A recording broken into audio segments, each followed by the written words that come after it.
everybody. And yeah, we've got time zone shenanigans going on tonight. So for anybody who's not in the North American time zones, if I've got this right, everybody else, the stream is an hour earlier than normal. And for everybody in the North American time zones, I believe the stream is at the same time as usual, because you guys have gone forwards a little earlier than everybody else. Audio's husky, but a bit fine. Yes, I am recovering from a bit of a cold, and I'm joined tonight by the lovely Zesty, and Zesty's going to be doing a fair amount of the heavy lifting when it comes to the talking tonight. So, with no further ado, let's introduce Zesty. Zesty, hello. Hello, hi everybody. Good to see you all again. Wonderful to be back. Would you, because I'm sure there'll be some people who missed your introduction last time, Zesty. Would you mind introducing yourself, letting everybody know where they can find you on the internet, what you stream, when you stream, that sort of thing? Sure, yeah. My name is my name is Zest, and you can find me over at twitch.tv/Bluezesttv. And I stream almost every day except for Tuesdays and Saturdays. You can find me at 7 p.m. Central Time Zone. And Sundays, I like to do Dwarf Fortress streams exclusively because I owe a lot to Dwarf Fortress. I've been streaming it since the start of my streaming career, and I love teaching people this game. If you ever have a question about this game, feel free to pop on over, ask questions. I'd be happy to demonstrate it, do a fresh embark tutorial, anything. Oh, that's lovely. And how did you get into Dwarf Fortress in the first place, Zesty? I know you've told me this a couple of times already, but I love your story. No problem. It was years ago. I was first finding out about several hardcore games because I was interested in something where I could create. Because back then it was you had very few games where you could build in. You had SimCity, you had Banished, those type of games where you didn't get a lot of creative freedom because the games just weren't that complex. And then I'd heard about Dwarf Fortress and I started to dip my toes into it. And funnily enough, as I tell people not to do on my tutorial streams, I panicked. I was overwhelmed by all the buttons. I didn't like it. And I stepped back and I didn't try it again for, I think, almost a whole year.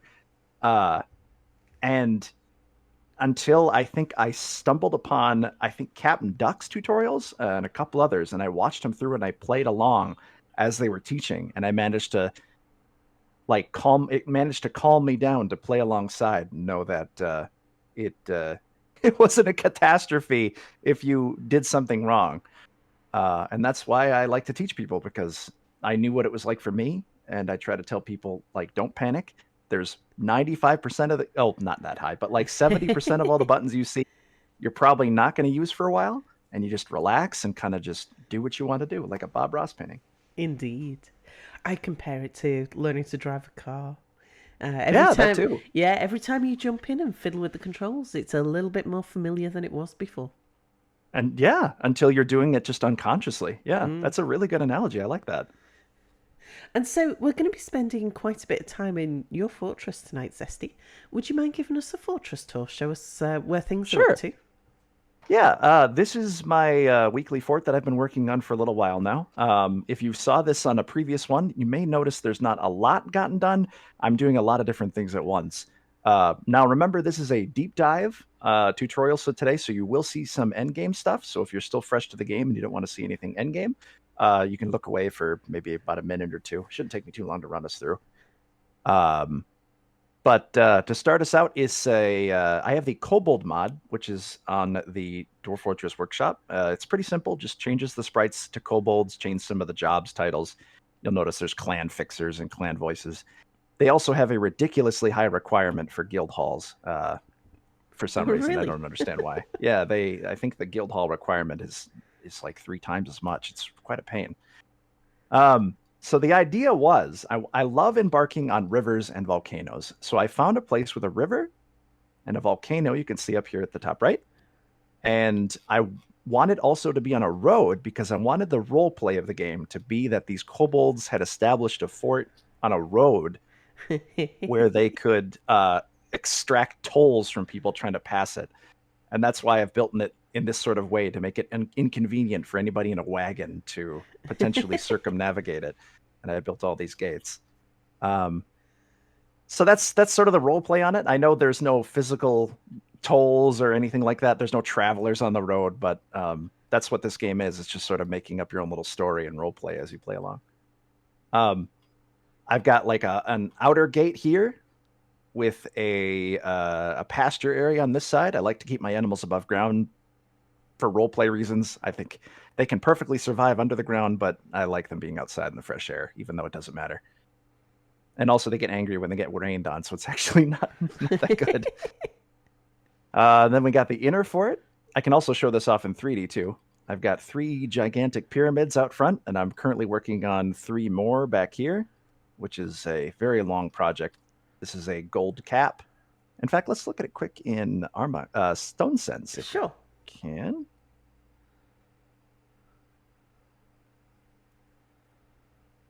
Now I'm going to be careful because I know Stone Sense tends to be a bit crashy when you resize it, but if I've noticed if it waits a minute, it doesn't crash. By the way, you can get Stone Sense if you just download Dwarf Hack. Is that in the workshop yet? Do you know, Sal, or is it still? I don't know. I don't know if it'll go on the workshop. I was told by people who know these kinds of things that because of the way DF Hack works, it affects the memory or something in Dwarf Fortress in the same way that Steam would see a game cheat type thing. I love Pythe's drawing there on your desktop, by the way. Oh yeah, thank you. Pythania drew that. Yeah, it's just a cool looking like some kind of mythological god. I crashed there with Stone Sense. That's why we're back here. Sorry about that. I was hoping I could get Stone Sense to work without crashing, but it's a bit finicky when you resize it. Yeah. So DF Hack is available. It's still an alpha though. Yeah, not on the workshop though, is it, Bear? So from what I heard, DF Hack won't be available through the workshop. You'd have to use it outside of the Steam workshop. Okay, if I don't resize the window, it should be okay. Okay. I love using 3D visualizers for the game. In fact, if you find yourself, since this is a deep dive, I encourage all of you who are familiar with the game to try using 3D visualizers because it challenges you to create bigger and better projects for your base. Yeah. And I found that really increases my enjoyment of it. Because in the past, you sort of build a 1Z level wide Great Hall, and you're like, that's a Great Hall. It's big and great. But when you look at it in 3D, you realize it's actually quite cramped. So I love 3D visualizers because it allows you to build like mega structures that look really good in 3D and kind of helps your mind when you construct them. Stone Sense makes the ramps look a bit weird. I'm looking forward to Armok Vision if that comes out, because I love using that as well. This looks quite lovely though, too. Yeah. For those who don't know Armok Vision, Stone Sense is the 3D visualizer, which is in third person mode. Armok Vision is a 3D visualizer, but in first person mode. Yep. Is that an accurate description? Yeah, that's perfectly accurate. Yeah. Yeah. That's a good way to describe it. I love the first person because I love zooming around, but this is also good. Yeah, both created by Rosie. Rose did Stone Sense too? Yeah. She's done both. Very talented. They're wonderful. I haven't seen them in a while. I hope they're doing great. Yeah, that's the base in Stone Sense currently. Since we're talking about libraries today, I have 2 libraries that aren't impressive yet. I was hoping maybe to get an impressive structure for there later, but up in this not fully carved out Grand Pyramid, we have a couple of libraries actually. Nice chair areas with some bookshelves, with some various books tucked in between them, and some tables for them to write new books if I ever get any scholars. But I don't think they're open to the public, which I need to do that. Then you have my Great Hall and some lava constructions. I'm working on the King's super throne room. That's still in progress, though. And then something interesting. I've never encountered this before. I think this is the. I've never really decided to take a chance and dig at those. For those veteran players, those. Whenever you get into the Magma Sea, you see a mysterious volcanic tunnel studded with gems. I believe is what it says, something like that. And I actually started digging away at it because it said that it found cotton candy or adamantium. And I couldn't see where, but it said it was in the pipe. So I started to dig into it, and I discovered that that's where the end game stuff actually is. And for those who don't want to be spoiled, look away for like a minute or two.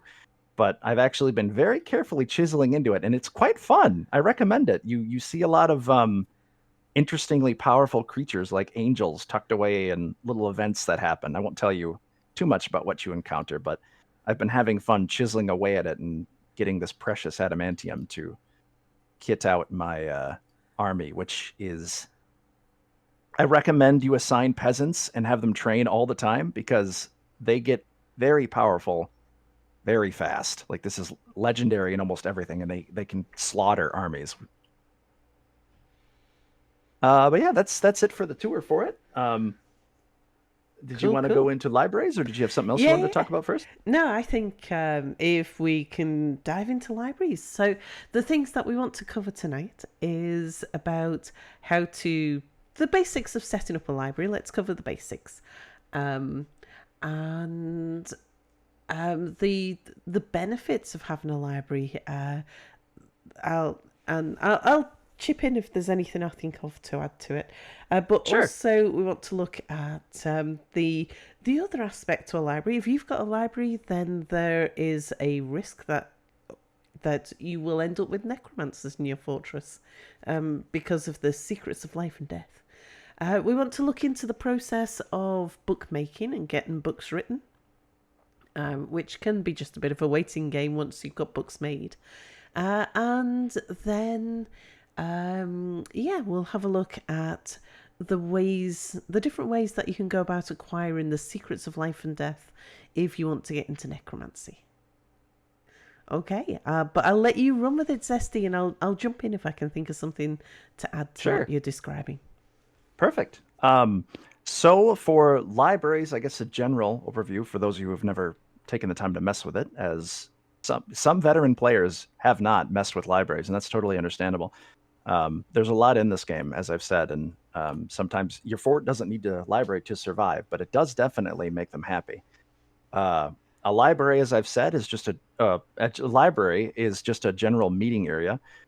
You assign it in an area, and you put bookshelves in it, and chests, which I actually have not put in my library. That explains why no books are getting made. And it's sort of almost like a hospital, where they have you put the equipment in there and the chest, and they put the stuff the place needs for it. And you can buy books. Your scholars will research and slowly make books of their own if they have paper, which we'll go into. And you can also have scholars come to visit your fort if you have the meeting zone open to visitors, which I should do. I'll do that right now. Why not? And they'll make books and make copies as well. I believe they'll take a book in return. I know previously there used to be a way where you'd make a library, and you'd make an empty library for visitors with no books in it, and a library with books in it for your dwarves, and that would be a way to circumnavigate that. But I guess when I was looking at the wiki a bit ago, they may take a book in return for making you a book. That explains a lot, actually, because one of my old fortresses, there was something very strange going on. I used to get visitors would come into the fortress, and they would what appeared to be steal a book, but then they'd turn back up maybe a season or two later, and they would bring the book back. Oh, cool. And it's like, they're using it like a library. Yeah, and checking it out without the librarian. Yeah, it was very strange. And they'd turn back up, they'd leave the old book and go steal another one instead. That's interesting. I haven't I haven't really paid attention to libraries that much to notice that, but that is what I was reading on the wiki. There's so many little facets. Um, yeah, I lost my train of thought. Oh, sorry. Yeah, so we're No, it's talking fine. about setting it No, I up. You just allowed visitors in your library. Did you know the thing about, and I only learnt this through the Kitfox streams.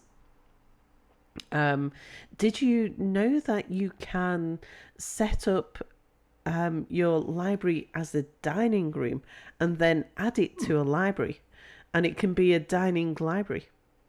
And then that way, if somebody chooses to go and eat in the library, like to sit at a table and chair in the library, they'll see it as a dining room.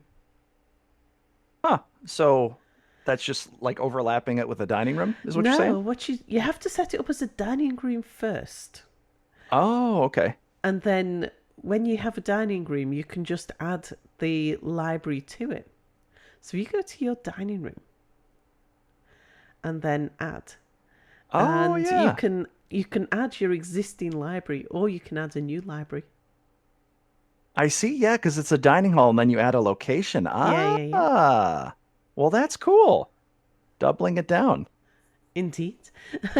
You can actually mix up a whole bunch of meeting areas these days. So, like, if you really, really wanted your tavern to double as a hospital, these things are possible now. Entertainment surgery for all the people. Oh, look, a necromancer. Right as we're going to talk about it today. He's visiting my bar. In order to, so I guess in order to get back, in order to get books made for your library, there's a couple extra steps to get that done. I know I've been scared off it several times because it's almost like the clothing industry with all the steps. And uh, the way you do that is, I believe you make a can take, if my memory is serving me right, because I'm suddenly blanking. You take you process, I think, pigtails. Is that right? Uh Am huh. I remembering this right? Let me double check. Isn't it at a farmer's workshop? Yep. Oops. Boop boop boop doo doo doo. Apologies. No worries. At a farmer's workshop, you can have them process plants, and you can process that into a slurry in the millstone, and they take that slurry and you press the slurry in a screw press, and that forms sheets, as you can see, press plant into paper sheet, and they store those sheets in the library. And I believe you don't. You ever just had a blank on a test before? Bringing up the wiki. Yeah, because I'm just blanking. It's like a test day Yeah, yeah. blank out. So then, once you've made the paper, you need to make it into either a quire or a scroll. Then they can write on it. I can't remember which way round it is actually. Whether they write on the paper. No, no, no. You give them a blank quire or a blank scroll, and then they can make books with it. Yeah, Is that at a right? craft store's workshop. One sheet of paper can be crafted into one quire at a craft store workshop using the bookbinding labor. And I don't know if I have any bookbinders, but I know I think anyone will just come and do it. Yeah. And for codices, after a quire has been filled with text, it can be crafted into a codex at the crafts workshop again. But the scrolls can't be made into codices. You use the quire, bookbinding, and one unused thread, and they'll tie it all together, kind of like real life bookmaking, which Yeah. I'm also familiar with. Oh, really? Yeah, it's actually very similar. They grind up any kind of pulp. Wood pulp tends to be most popular, is what we see in most paper. And you can use stuff even like beehives or anything that you can mesh into a pulp and press into a sheet, you can make paper out of.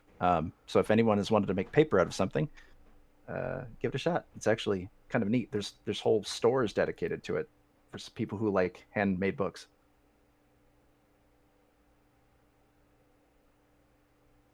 All right, lost my notes again. With choirs and making them into codices. I remember Clanadev was telling me at one point that if you're writing books as a trade, if it's a trade thing that you're doing it for, you're doing it for value. There is, or there was, I don't know if it's still in. There was a bug where once you bound the choir, it lost its value. It didn't matter how well you bound it, you reduced the value of the written works. So you were better off leaving it as a written choir, rather than binding it into a codices. Huh. Yeah, I think that's true for a couple different things. What was it? I think soap does that too. Oh, right. Where it reduces the value, I think. Yeah, Dark Cookie, as you're saying, there's so much to learn in this game. Yeah, a lot to forget too, at a drop of a hat. And I'd recommend it because a lot of your dwarves, kobolds, whatever you're using have a need, and you'll see some of it where they want to learn something. Yeah. Or, let's see, I'm trying to find someone who says it, or they want to think about stuff. And they fulfill that need by going to the library. And I know as well if it's on a certain subject, and I've never been able to test this myself, but I've had people suggest that you can have doctors be scholars and write books on doctoring, and then it increases the skills for doctoring, which can be helpful. That's something that I can confirm. Because Perfect. I've had several fortresses where I've acquired books related to something like surgery.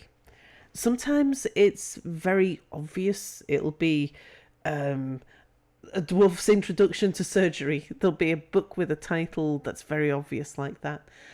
Leave it in the library, and then my fortress, after a season or two, will be full of dabbling surgeons. And that's really handy when you have a horrifying event where half your fort is down and your only doctor is down too. I've had that happen. Yeah. So I don't know the full extent of which skills can be learnt from books, but certainly some can.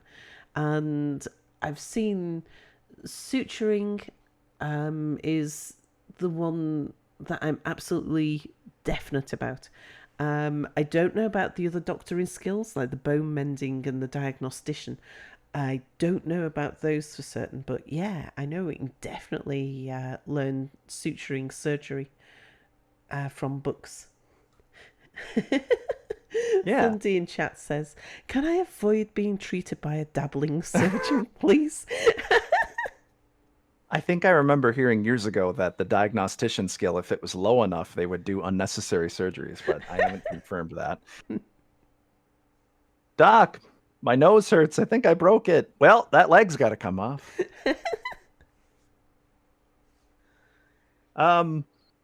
Yeah, and then once you make the zone, as I've said before, you want to assign the scholar, as we talked about with doctors. That's a really good way to get skills shared, in addition to guild halls. It's just another way to do it. I'm guessing, although I have no idea on this, but I know how clever Toady is I'm guessing probably more antisocial dwarves will probably lean towards the library instead of guild halls.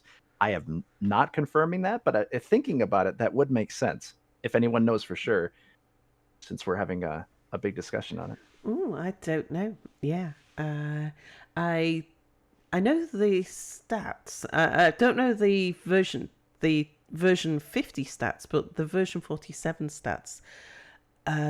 There was about 25% of dwarfs would devote themselves to the library. That's where they would go and do their socializing. Anytime you get a new book in, about a quarter of your dwarfs would make a beeline for the library. Indeed. And as Falk says, yeah. Diagnosticians have no quality whatsoever. Skill in diagnosing only changes how fast they diagnose. Okay, good to confirm that. Now, Thank you for I that. don't usually add scholars and scribes. I don't actually know what they do. Sure. Since I'm Excuse me. blanking, I remember, I believe, before I look at it just to confirm, because I don't want to give any wrong information. Just let me double check here. I believe the scribes make copies of the book, and the And the scholars scholars do write the originals. and do the contemplation of it. I'm just double checking and checking scholars again, just to be sure, because libraries are something I sort of make and forget, but they're very handy in the Yeah, time that I do make it. because I usually set up libraries quite early in my fortress, but I do it just by painting a zone on the ground and giving them a Uh-huh. bookcase. Um, I try to acquire if there's a codex or a scroll available from the first trader in autumn. In that first year, I'll if I can get a scroll or a codex, I will, so that I can get a library up and running. And so yeah, the first book that I can get my hands on, I use that book to form a library. But then I usually only appoint scholars and scribes kind of later on down the line when the fortress is all fully developed and we're getting into more role playing aspects, and somebody in chat wants to be a scholar and somebody else wants to be a scribe, and so I start appointing people to their chat represents preferred roles. Yeah. And from what I'm seeing on, I love doing that too, letting people pick out like a similar job, and a lot of people do like doing the scholar, as you said. Sorry, I just thought this would be a great way. There we go. And now we don't have to click off of the game. Aha. Okay. So as for the mechanics for scholars, they research topics through pondering and discussing them. The scholar will spend time on a single topic until they've researched or gotten the knowledge through an apprenticeship or reading the book. Each time they discuss a topic, apparently there's an invisible counter that is increased. The counter will randomly, roughly twice a year, finish, and then the scholar will obtain an invisible amount of research points. The latter appears to be semi-random, but the higher the scholar's related scholarly skills, the higher the amount of research points they obtain. Sort of like a research bench in like RimWorld or something, in a way, when you think about it. Right, I see. Values of 100K have been reported, it says. Scholars will either make a discovery and get happy thought, or if the topic is already known, be dejected that they could not further the field of research. And apparently there's a lot of little in-game stuff on that. But as it says, it can take, as I said earlier, it can take a very long time. Apparently decades is what the wiki is saying. And I don't think I often see many new books. That's right. Uh-huh. Have you had a new book in your forts?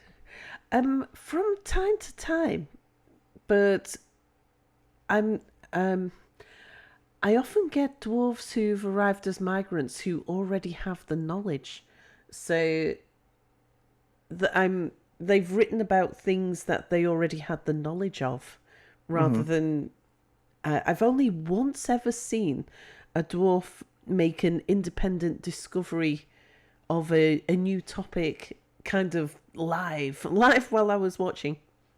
I've never seen that before anywhere else. And I'm sure that was somebody else's fortress. Like, not I've had that happen too, mine. where I'm not sure if I did it or I was watching Somebody else's, indeed. Right. Oh, yeah, with me doing the Kit Fox streams. And looking at so many people. So we're looking over and playing so many other people's fortresses. I honestly can't remember whether it was one of my fortresses or somebody else's fortress.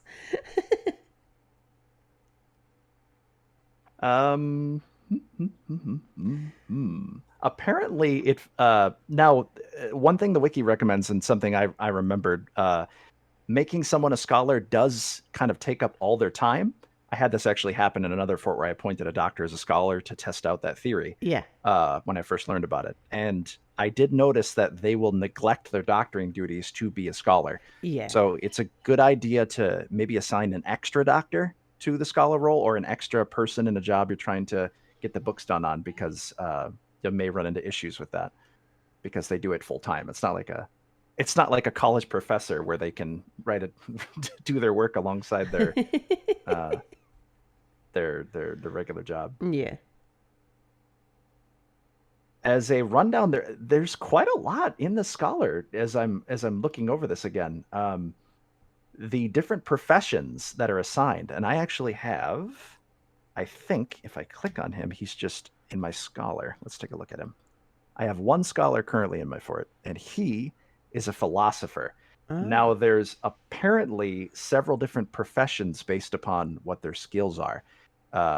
So, like a sage would have high levels of critical stinking because they don't wash.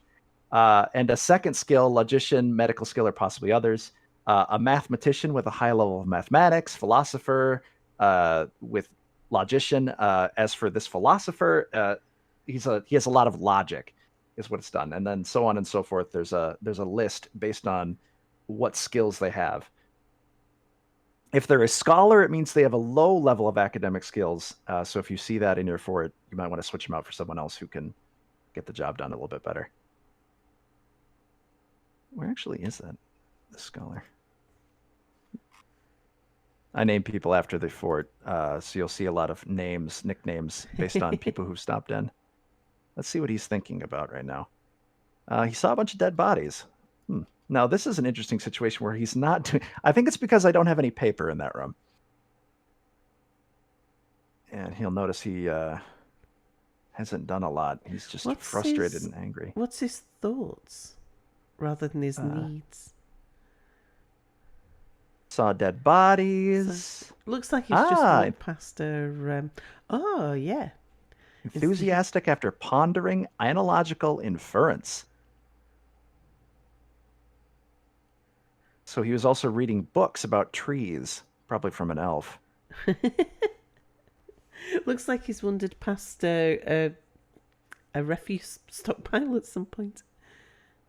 So I actually had been cutting goblins down, and I'd been filling this with dead goblin bodies until I just developed a disposal system here. This is going to be my temple of death eventually, where I have a bunch of traps and drop pits and monsters and stuff. I'm looking forward to making this as sort of a terror. This at the end is just the murder traps. I forgot what I was saying. Yeah, were you saying something, Sal? Or we were looking at the impact of libraries on dwarven moods, and how it can make dwarves happy. So anytime a dwarf, especially the dwarves that like to learn things, anytime they go and read a book, they can get two happy thoughts over that. They'll get a happy thought because they've learned a thing, and they can get a happy thought because they've read a thing. So yeah, you get the double bubble. And if like this dwarf here has been reading and learning lots of different books, now the fact that he's been interested in everything there, it's the same setting across it all, the same level of emotion across them all. If he had one which was stronger than all of the others, then that stronger emotion would be the one that would be retained. So like if he was enthusiastic about it. Let's see if we can find someone quick. Maybe just off chance, since interested, intellectual discussion. Everyone's just interested. Even that bookworm. Satisfied. Here we go. Uh-huh. Versus the different moods. But as you saw there, what you were saying, it's the two moodlets does double happiness. which can Yeah, be amazing for the individual involved. indeed. It's a good way for them to satisfy their need for the abstract. So dwarfs that in their personality say that they like the abstract rather than the practical. They are the ones that are most suited to book learning. Most dwarves are, you won't see them say anything about the abstract or the practical, because that only gets a mention if they're in the extremes. I think it's if they're above the 70% mark, then, or below the 30% mark. Or no, it's below 40% and above 70% on this spectrum. With abstract being above 70% and practicality being below 40%. So depending on whether they prefer the practical or the abstract, you might get a mention of that. And it's the abstract. The dwarfs that like the abstract. I was just seeing if Therapist was on my version. It's not. I think I have it installed in another way. I know in Dwarf Therapist you can actually see those levels as well. Let me see if I can show those just so I can give people a visual of what you're saying.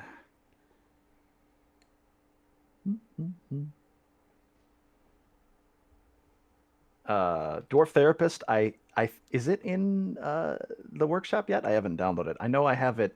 I have the older version that is compatible.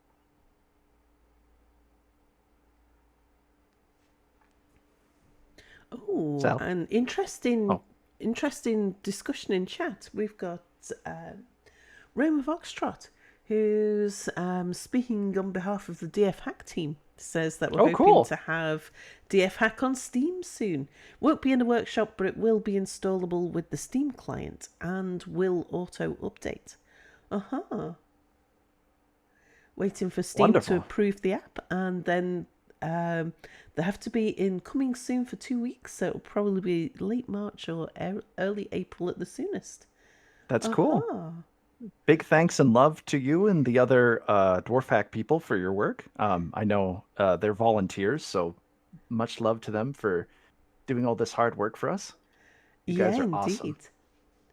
And Rome of Oxtrot says also, thanks to Tanya from Kitfox for help in negotiating the bureaucratic maze at Steam. Oh, God, yeah. Oof. I don't think Clement has any interest in implementing Dwarf Therapist as an in-game app. Could do it with Dwarf Hack. We actually do it without his permission, and we don't have that. Okay. I guess since the in-game does show a lot, he's probably not motivated to update it. That's understandable. Yeah, interesting. There's a whole ecosystem around Dwarf Fortress, which is just wonderful. It's like a wonderful rally point for folks who love complex and games that allow your creativity to really flow. Yeah, indeed. Oh, right. Would you like to take us through the paper making process, Steve? Sure. I know you gave us an overview before, but it would be really nice if could we get your kobolds actually making some paper? Sure. Yeah, no problem. Maybe get the get some chests in your libraries, and we could start. Yeah, I can actually do that. Yeah. I when you play so long, you just tend to forget things. Like I forgot to put a chest in my hospital for so long. I'll just throw one in there and we'll see what happens. I also was going to mention scribes. I was trying to find Dwarf Therapist, but I for some reason can't find my Dwarf Fortress file. The scribes, as I said, they make copies. They just require the papers, and then they make the copies that you can use to loan out to visitors. So the original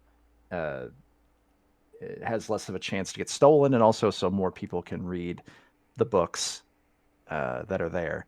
Like if there's 3 copies of a book, then 3 different dwarves have access to that knowledge, as opposed to just one hogging all the knowledge. Like that one kobold I have who's just apparently spent his life in the library.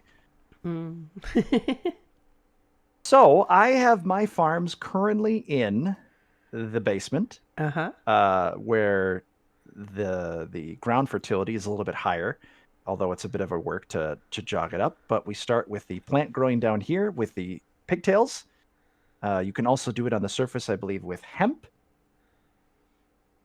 And you can also do it with like a leather.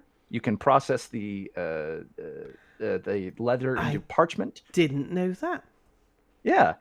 You take the animal hides. It's a bit more complex. You need to produce quicklime from, as it says, calcium carbonate stone, and I can bring up a list of different stones that do that. You do that at a kiln, which I don't think I have. Do I have a kiln here? I think I took it. Well, let's make a kiln really quick, and I'll show you that. Go in the workshops, furnaces, kiln, and I'll toss that in there. I always like to use blocks. I don't know why. And maybe I can show how we're going to be doing that too. You take the calcium carbonate, which is calcite, chalk, limestone, and marble. Those are the stones. So flux, basically. Yeah, I was so going to say handy. it's most of the flux stones, yeah. And since I have marble, I can probably make some. I think I have some leather too, so that's perfect. Well, animal hides. Then you process the quicklime to milk of lime in an ashery, and I have one of those over here, and I'll do that as well. Okay, so that's what that's for. Yeah, it's also where you can make potash, which is fertilizer, and also the lye for the soap. And after you're done with the milk of lime, you go to your tanner's workshop. Another. These guys always want me to kick their butts. We'll ignore them for a little bit, but we get to listen to the awesome siege music. I've just realised I'm not getting any game audio from you. Oh, that's strange. Maybe it's because I'm doing a screen capture? Maybe?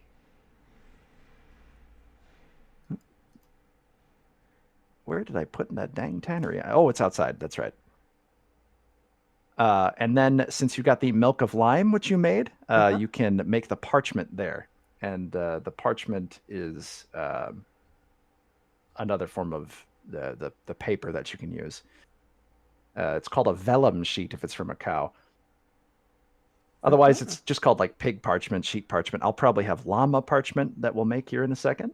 The other ways is you can make papyrus, which presumably the Egyptians use. If you have papyrus on your map, I guess. Yeah. That's just if you have papyrus, you can just make it at a farmer's workshop without the need of making into a slurry. So it's a nice and quick and easy way to make it if you have managed to have papyrus, or if you want to make the Avatar movie logo, which is papyrus. Tell you, I'm just gonna briefly, since I'm not picking up any of your game audio, Zesty, I'm just gonna turn up the music because I've got Dwarf Fortress running in my background as well, but I've got my audio muted. I'm just gonna switch over to my game momentarily. No problem. And Sounds turn the audio on so that we get some background music. Yeah, background music's the best part, especially for this game. Let's just see. Around about there. So it won't be the right audio for what we're seeing on your fortress, but still, it'll still be some background music. There we go. Yeah. And it mostly only triggers with events anyway, so that's no problem. Yeah. Someone just asked if you could plant papyrus seeds, and I'm not 100% sure, so I'm going to make a quick farm, because I wanted to make an above ground farm anyway, and we'll check to see if that's a wild harvest. And I'm guessing you probably can plant it, but I like to be double sure before I say anything. I'm going to guess that it's only available in certain biomes. Probably, yeah. But yeah, other than that, you can mash any cloth plant. So like I said, hemp, pigtail, You harvest that from your various farms. Hemp is going to be above ground. Pigtail is your bread and butter that you use to make clothing. Pigtail is almost as Guessing universal as plant helmets. rope reed as well, I'd imagine. I don't Yeah, know, yep, but I'd yep. imagine so. It's just triple checking from memory. It says cloth plants, so I'm guessing anything you can use to make cloth, Yeah. you can mash up into a slurry. Rome of Oxtrot says there are no seeds for papyrus. Okay, cool. Thank you for the confirmation on that. But yeah, you can either have that processed. You can either set up a mill, which is fun. I recommend it for you folks who want to deep dives. Just a nice, quick, easy windmill, which is just a millstone. You can make it a mason's workshop, and then just an axle and a windmill. And that's sort of just it feels more, I don't know how to it's satisfying, I guess, because the other way you do it is just with a quern. It's faster to do it with the windmill, but if you don't want to bother with windmills, the quern is the other way you can process the plants. I believe I actually have an order, which is another good way to make sure to automate it, so you don't ever have to think about it. If there's any plants, here we are. Process plants. If there's enough plants in bags, I just have them process it, and I don't think I have a slurry one. Yeah, it was down. I did see it. It's down the bottom. Oh no! I don't think I have a make slurry one. Yeah. I should do that. I have the process plant slurry into paper sheet, so they'll take that process and put it in the screw presses here. But they will process that in the quern or the millstone, and make that delicious Little Lisa slurry. Rome of Oxtrot has corrected himself. There are papyrus seeds. Oh. Misread the rules. No problem.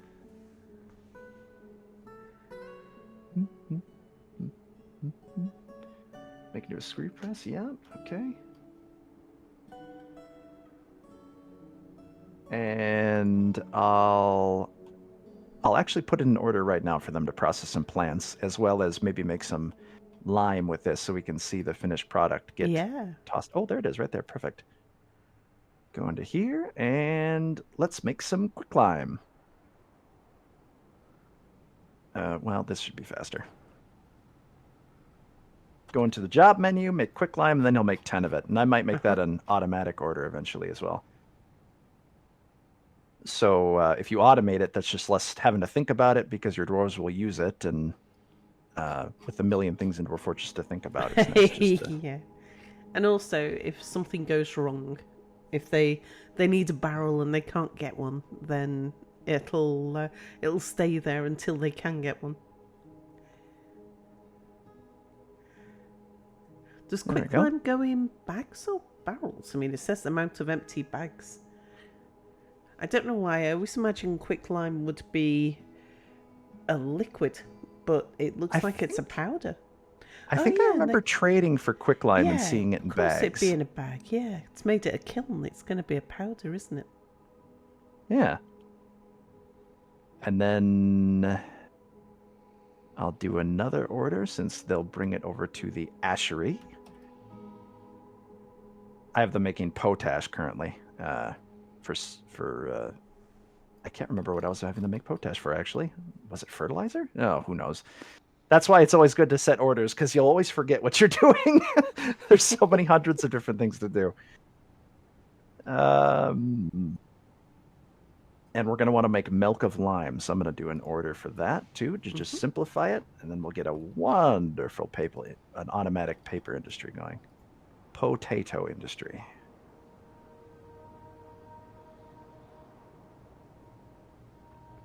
Now, they automatically store milk of lime in your food stockpile, unless you go to the custom settings on your food stockpile and ban milk of lime or miscellaneous liquids. So if you don't want them there, you don't have... so it's down under miscellaneous liquids. Go. Yeah, I separate out my stockpiles, but it's probably down here, so that's a good thing to turn off, so they don't have to walk as far. Oh, they're also storing lye down there. Oof. Yeah.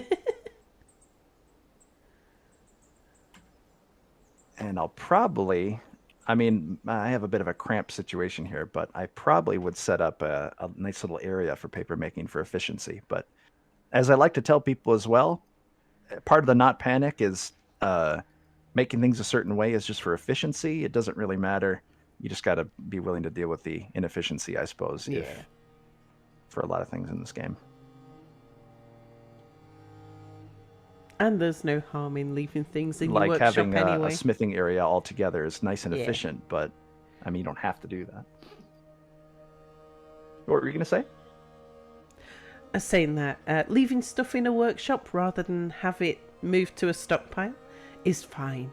Yeah, not something that you need to fret about if there's... Because there is a lot to Dwarf Fortress, it can be overwhelming. Having stockpiles set up the way you want them or that feels ideal for you, yeah, just you do you when it comes to stockpiles in Dwarf Fortress, I feel.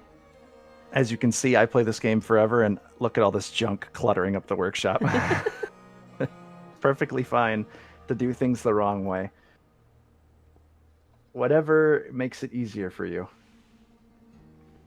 All right, so we've got that going. We've got the processes. We got milk a lime coming up. I think I've got processed plants into slurry.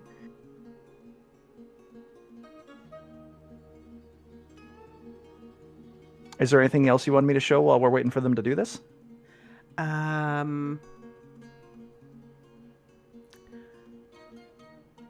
don't think so. I think we're just waiting for them to... Yeah, we'll let them just get on with it. You can also do, I believe, seeds into a slurry, if I remember right, and then press that into oil. Isn't that for soap rather than Yep. for Yep. books? Mm-hmm. Yeah, I just was mentioning it because it's also Yeah. if you noticed in the conditions, it's saying there's seeds, but that is how you would also process oil into soap. I think that's why I had the process slurry automatically.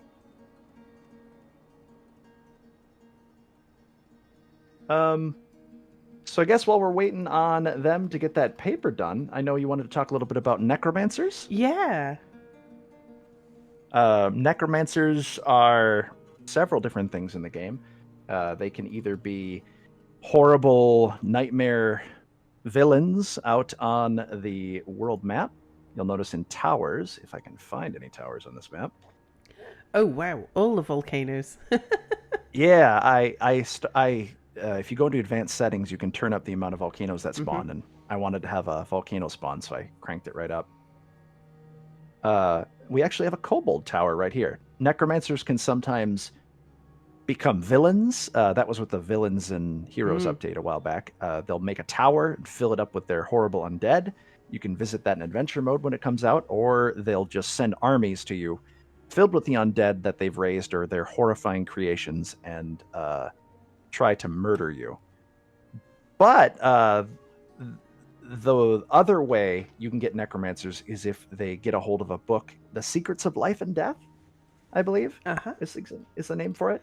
And I haven't really run it. I think I ran into it once. It can be brought into your fort by a migrant, and I've never seen it traded. But if you have any of your dwarves read that book, they will become necromancers and have the ability to raise the dead. And you'll also get visitors, like to my fort. I think there's a necromancer in here. Yeah, there's also corpses, just like a zombie coming in here. And I don't know why he's came, because apparently he doesn't feel anything after watching any of the performance.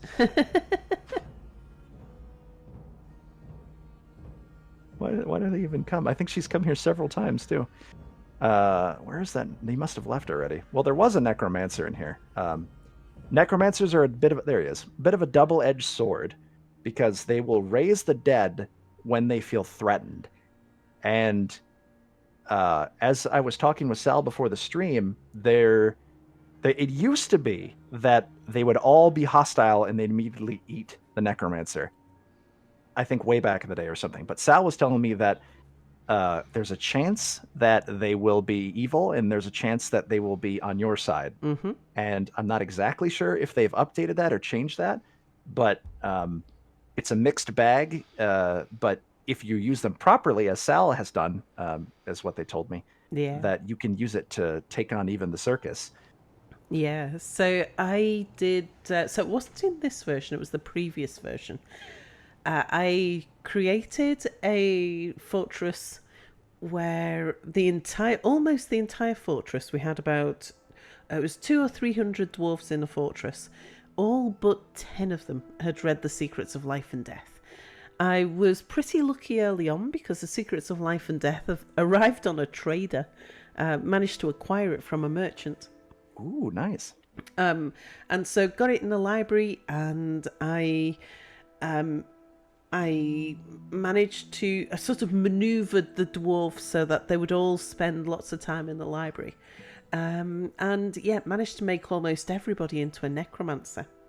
And it turns out that if you have one necromancer in your military, that's a problem. That's a real problem. But if you've got a whole army of necromancers, they are incredibly strong. So Is that because they start attacking your other military people? It's because if you've got one necromancer, that one necromancer will have a tendency to raise the dead of your enemy constantly, time and time and time again.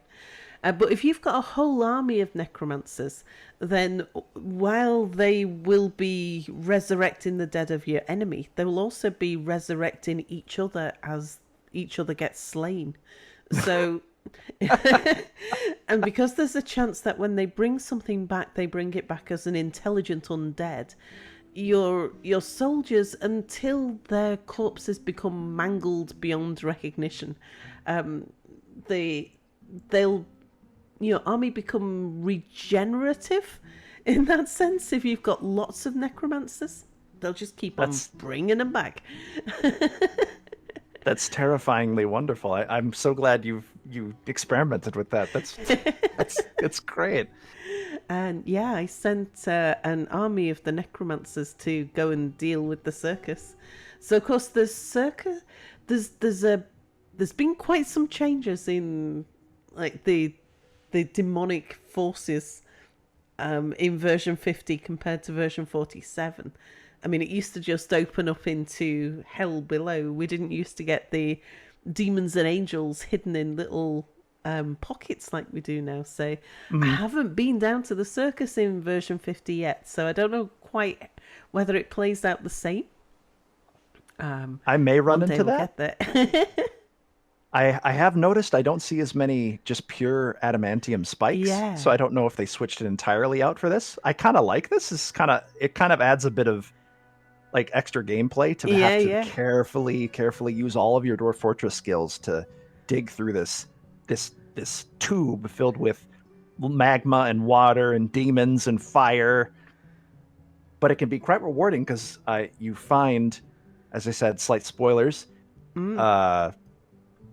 artifacts down there made of divine metal.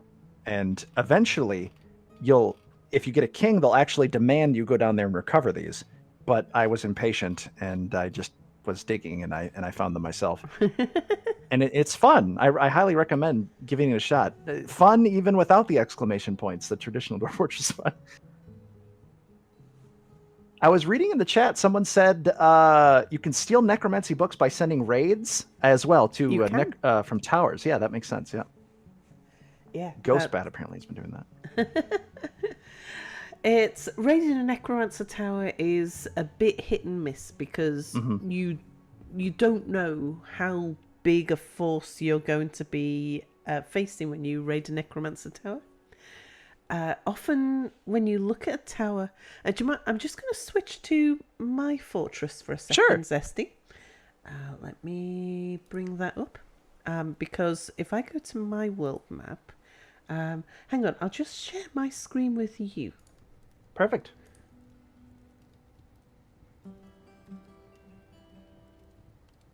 Oh, just let me know when you want me to throw my stream back up. Yeah. Can you see my screen? I currently. Oh, I can. I can see an empty Discord screen. Hang on, let me set that back up. Oops. Okay. Ah, there it is. Yeah, you see that? There we go. I thought so that you're not subject to stream delay. Yeah, so in this land here, there are. I did a count at one point, and there was 32 necromancer towers in the vicinity.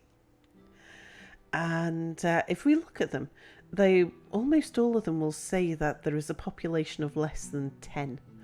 So that's there's a dwarven necromancer there. Not all towers are necessarily necromancer towers, though.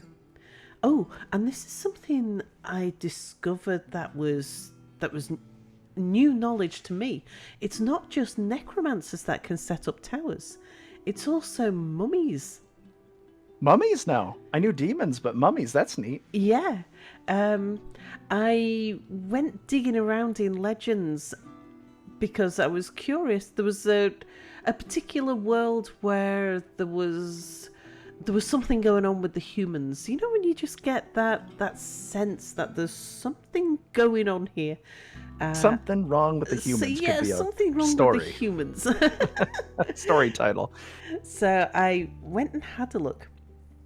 And it started when a very upstanding human citizen who had gained great respect in their society had been buried alongside their equivalent of a king in a specially designed tomb, and had been buried with an artifact that they gained from, I think it was raiding goblins, I forget.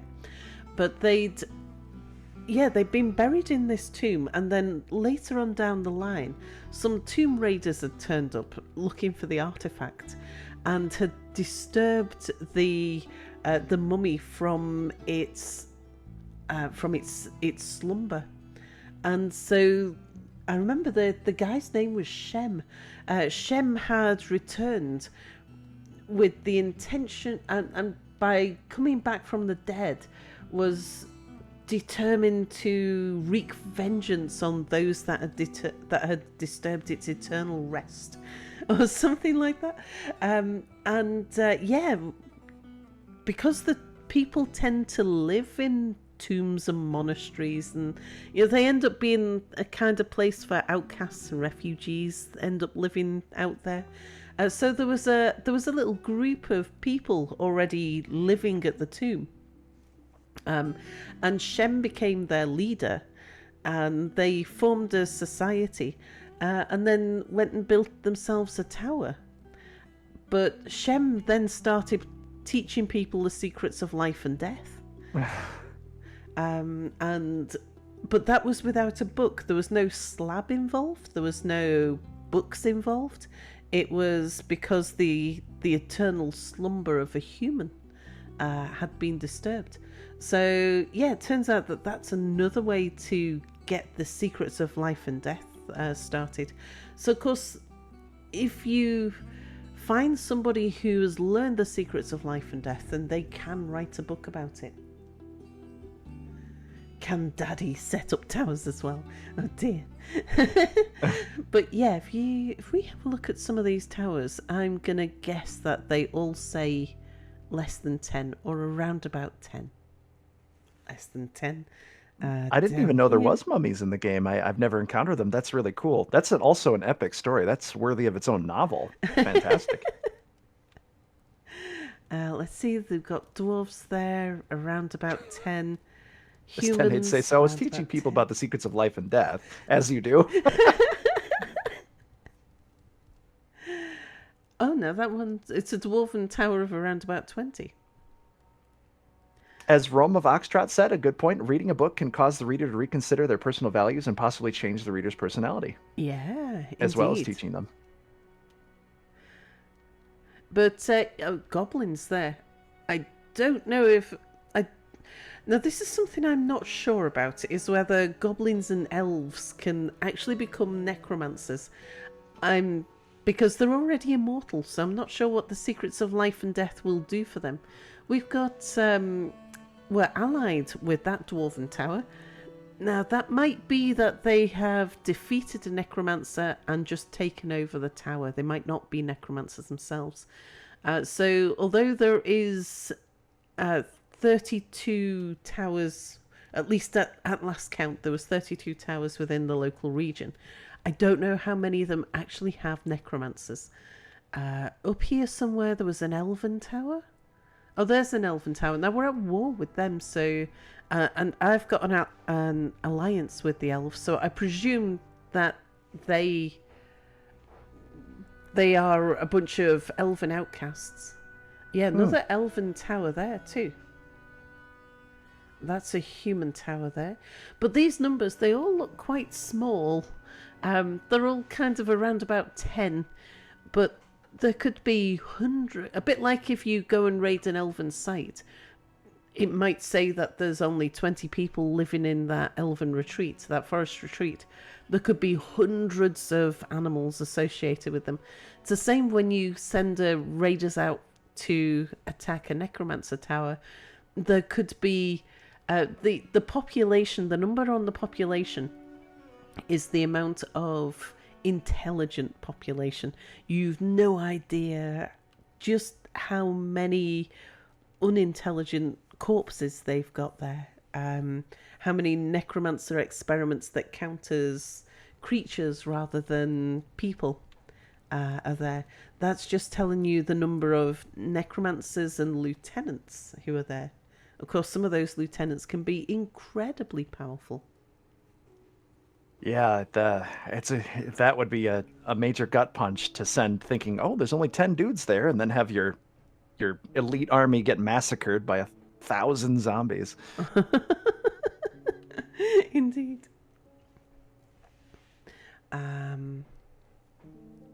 But yes, sending a raid out, I can demonstrate how that is done.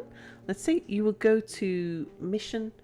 You would oh, hang on. First of all, we'd choose a spot. So let's say that's that human tower there. Are we at peace with them? I thought we were at war with them. No, we're at peace with them. Let's okay, there we go. Boy, there's a lot of necromancer towers. I think you've shown this one before, yes. Yeah, there really is. So what we could do is to send a couple of squads. So we'll say squad 1 and squad 2 go on a raid.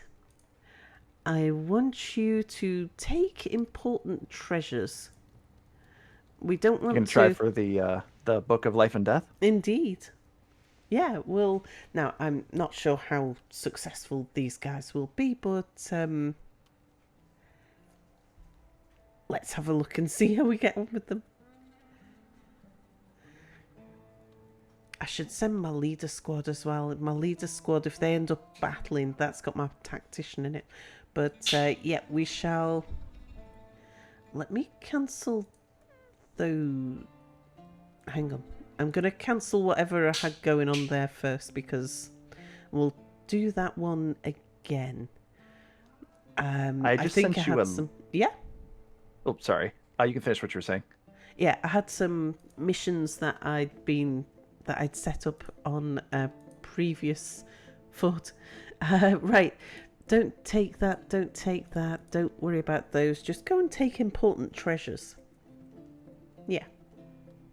I sent you an image that I took off the wiki as well for paper making. Lovely. There's lots of wonderful graphs in there, but that also can help for those of you who are more visual, instead of just hearing me talk about it, to where you can sort of see the steps and what you need to have in the workshops. Yeah. And you could post that in the chat too, or somewhere or something like that. Yeah, so I knew about cloth plants, slurry, paper, plant fibre, wool. Well, I knew about the plant fiber. Yeah, making codexes.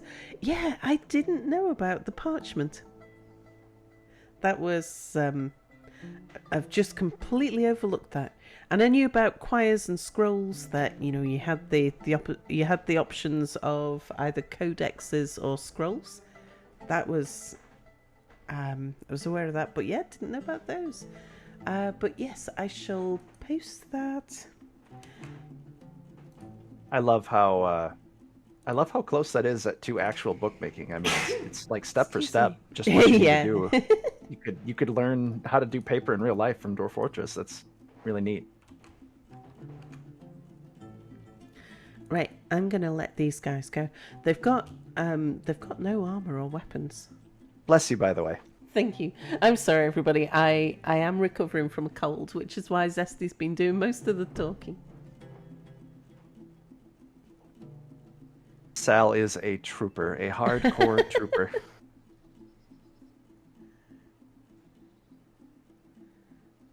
So you've sent out your military here? Uh-huh. They should be leaving no. I could do with making sure. Yeah, here they go. They're on their way. Do you have a paper making industry in your fort you'd like to show us, or is it not something you've worked on yet? I don't at the moment. I've got the most basic of libraries. But I'll send these guys off. They shouldn't take long. They're literally going around the corner to go raid that fortress once they've left the map. Yeah, as we were saying earlier, it definitely is something a lot of even veteran players, they sort of just kind of put off a lot of the game mechanics, which can really increase the overall happiness of your fort quite exponentially, even. Because they'll talk with each other about books too. As we looked at earlier, some of the kobolds in the dining room had a happy thought about talking with someone else about a topic like that. We'll have philosophical discussions. Yeah.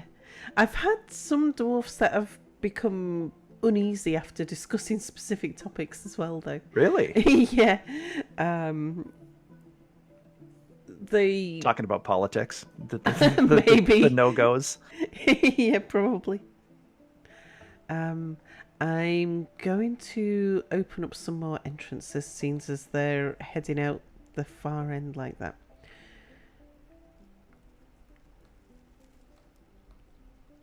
Just see if this is open all the way around. It is. Okay.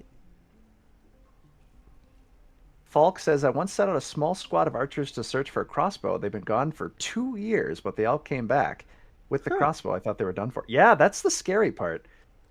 It definitely, I think he might have done that to try to maybe cut down on players safe scumming it, but I know they can be gone for months, and suddenly, after it's already auto-saved, that you get a message saying they were lost, or they'll just come back. It's scary. It's why I don't often send my people out, actually, even though I should, because it adds excitement.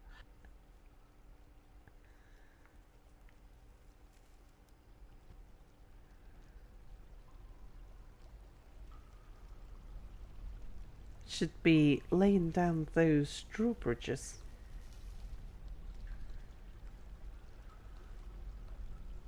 Mind you, about a third of my fortress are out and about. Claro asked, do the animals get annoyed being in that cooped up storage room? I think, are they just free roaming? No, they are free roaming in a pasture. If they get overcrowded, then they'll just leave. I wonder why are they hunting vermin, do you think?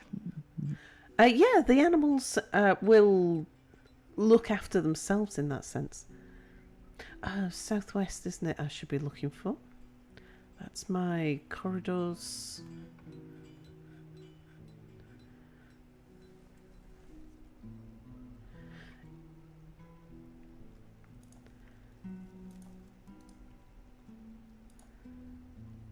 There we go.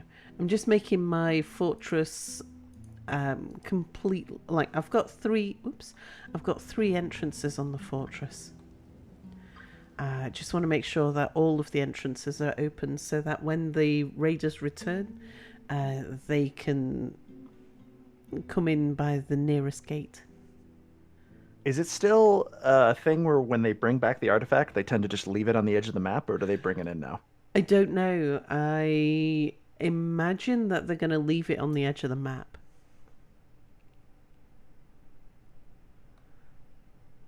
Come on, dwarves. Just looking it up, raw materials. I know we were talking about the list for paper. To give the full list: rope reed, pigtail, hemp, cotton, ramie, flax, jute, and naff. Aha. Can all be turned into slurry, which can be paper. I don't often run into those other ones. I think it almost is a challenge to force yourself to do above ground farms.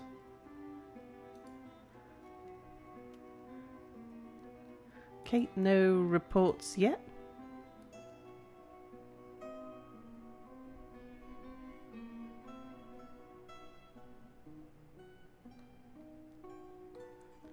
On scholars, if you retire your fort, the scholars will continue to visit your library during retirement, even if the library does not permit visitors. On unretirement, those scholars will be bugged and be unable to behave normally in your fort. So it's best to delete your library activity zone before retirement. Ah. I don't know if that's still a bug. Just on the wiki, maybe it was fixed, but that's a good thing to think about.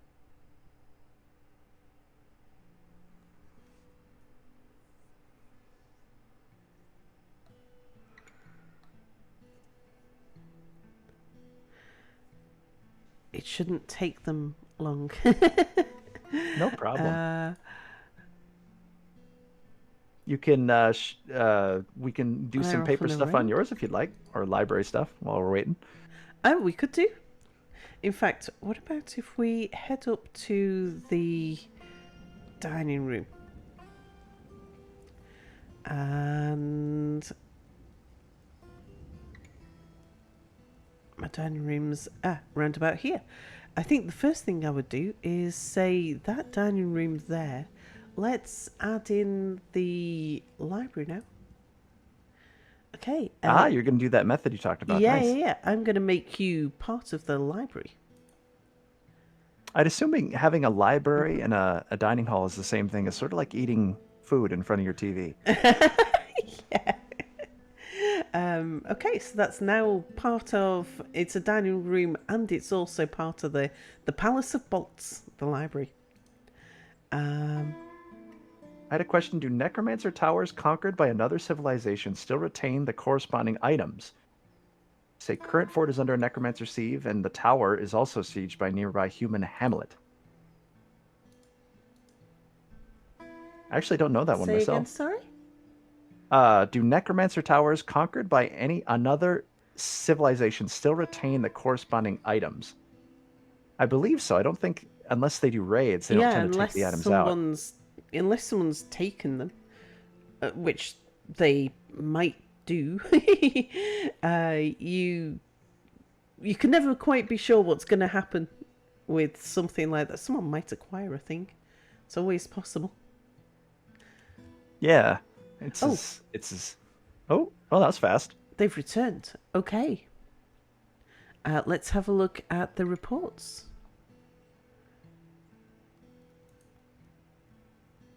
Okay, they went off to the tower.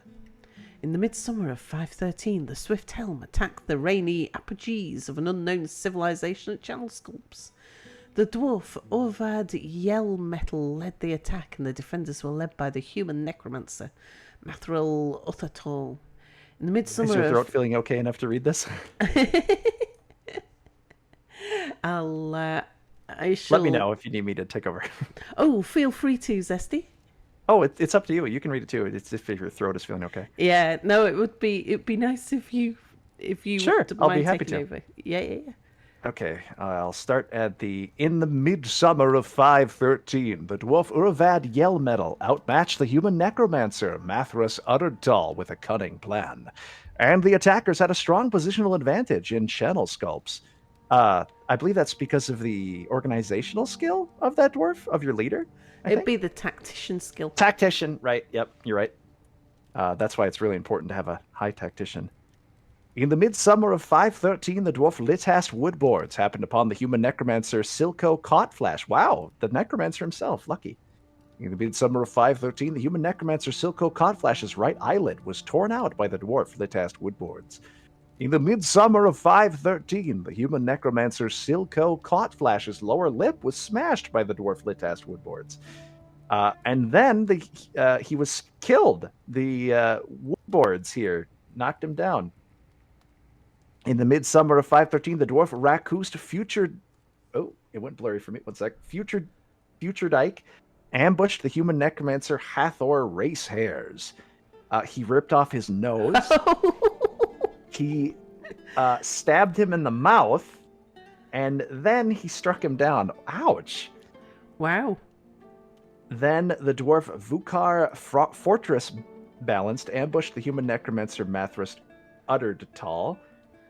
He stabbed out his lip, and his lower body was ripped. Wait, the dwarf Vukar Fortress Bold lower body was ripped by the human necromancer Mathas Uttertal. But he managed to the dwarf managed to strike down Mathas Uttertal, the necromancer. Midsummer of 513, the forces of the Purple Cheese searched Channel Sculpts. That's a wonderful name. In the midsummer of 513, Untitled was looted from Channel Sculpts. Spiders was looted from Channel Sculpts. Oh god. Storage After the End was looted from Channel Sculpts by the dwarf Urvad Yell Metal. And they took pockets full of spiders. First the Dwarves, Then the World was looted from Channel Sculpts. A manifesto, it sounds like. The Ungodly Savage, Interpretations of the Tower, another unentitled book. Let's Is there any more? Play a bit more. Man, they're looting the heck out of it. To the Tower and Glory! The Tower was looted, and Unentitled was looted. No Secrets of Life and Death, but a lot of books. A lot of books. Well, often they aren't... They don't have the title of the Secrets of Life and Death. It's when you inspect them that you find out that's what they are. Okay, so that's what we managed to steal. Now, those people are not going to be very happy with us about that, so we can expect some trouble. Let's go up onto the surface and see. Yeah, they really lucked out not running into any undead there. Yeah, they were trying to sneak in. Ah. So when you do a raid, I don't see anything around the edge of the map. Do you still have the alert up?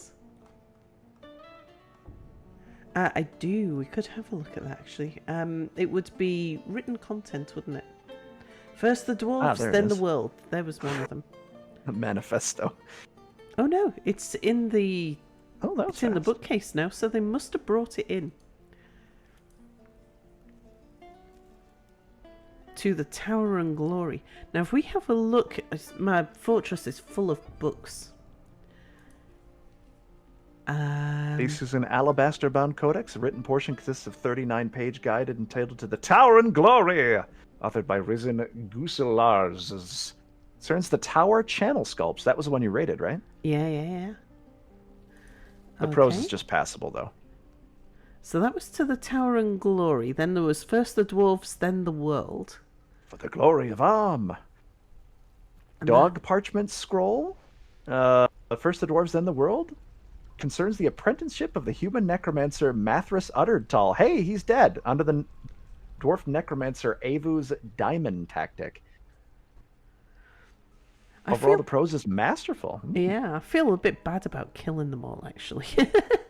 Well, they did say they were going to take over the dwarves and then the worlds. That's might have true. prevented world domination.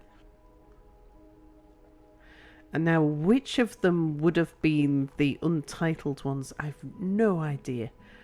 But there's a whole bunch of dwarfs piled around this bookcase, which would suggest that there's some new books. Let's have a look. Yeah. Thoughts on the Moon. Start your day with wind direction. Especially we had beans the night before.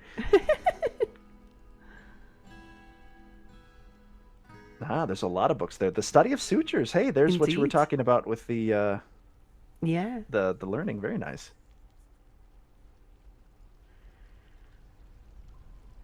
Conglomerate codexes. I've noticed a lot of codexes. Are those potentially unnamed? Yeah, all of these codices, some of them some of them will have a title. So I think the way it works, if they're a copy, if they're an original work, then you don't see the title in their name. I think Oh. that's how it goes. But then if it's a copy, you can see what it's a copy of. So, but all of these, they will be something, but some of them, if it's untitled, when we click into it, we won't be able to see what it was. Hmm. Hopefully they make it so the title makes it into it. I'm sure that's probably just a bug. I'm not sure. It's always been this way. And I wonder whether it's to disguise. Right. To get us to dig into this and disguise some of these things. The wedge. That's fair. There's a lot of understood. wonderful little flavor text the game makes, so wouldn't be surprised. Let's have a look. Microclimb one. This tides the sun and glory.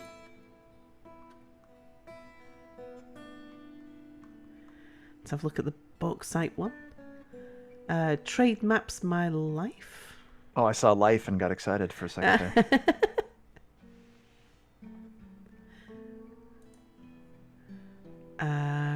One with vast amounts. Okay, that's a book on maths.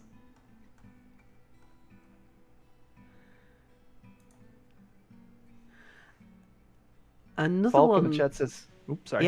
Yeah. The same subject there. Yeah. Falk in the chat was saying it can be really confusing for no reason. My dwarves kept making artworks related to a one certain Olin wheelburrowed getting struck down by a Blythe cave ogre. Here's my game. I found out the dwarvish name years in game by checking the deceased dwarves. That reminds me of a story on the Dwarf Fortress File Depot called Buckets. Let me just read that one for you all really quick. Sure. If it's okay. That's one of my favorite stories, and it's very short.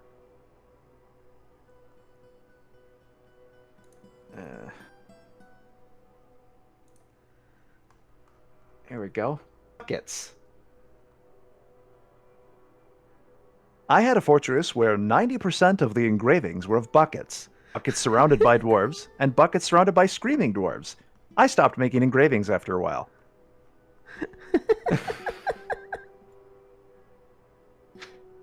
You'll get some weird fixations with your artists. I love some of the comments on this where like, what, the dwarf get his head stuck in a bucket in some time in his life and was just permanently terrified of them? Oh, the secret anatomy. Anatomical study of creatures. Okay, I bet... so I just thought it might have been because I have bought books in the past which had it'd be a something like that. The title wouldn't be "This is the Book of the Secrets of Life and Death." It would be something like Secret Anatomy or My Time at the Tower. It could be something like that. Really? And it'll have the secrets of life and death. Yeah. And it's when you look at the description, it's like, oh. Neat. I didn't realize it could be disguised. Good to know. Yeah. Someone just mentioned a story about cheese, and that's a really funny image. I can even send that to you so you can show everybody. It's it's very accurate to Dwarf Fortress. Oops. Here it is.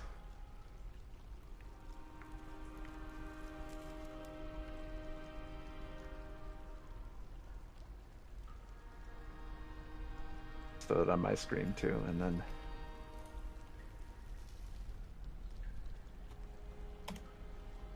there you go. I love this. I love this art. You engraved a picture of yourself eating cow cheese in my bedroom. Aye, what of it?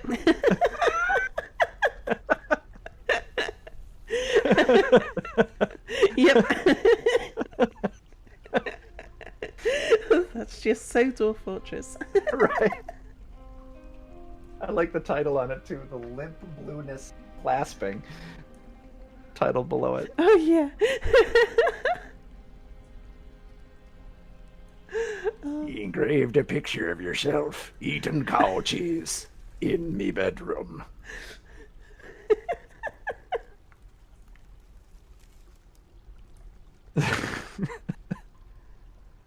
Anatomy, natural or supernatural?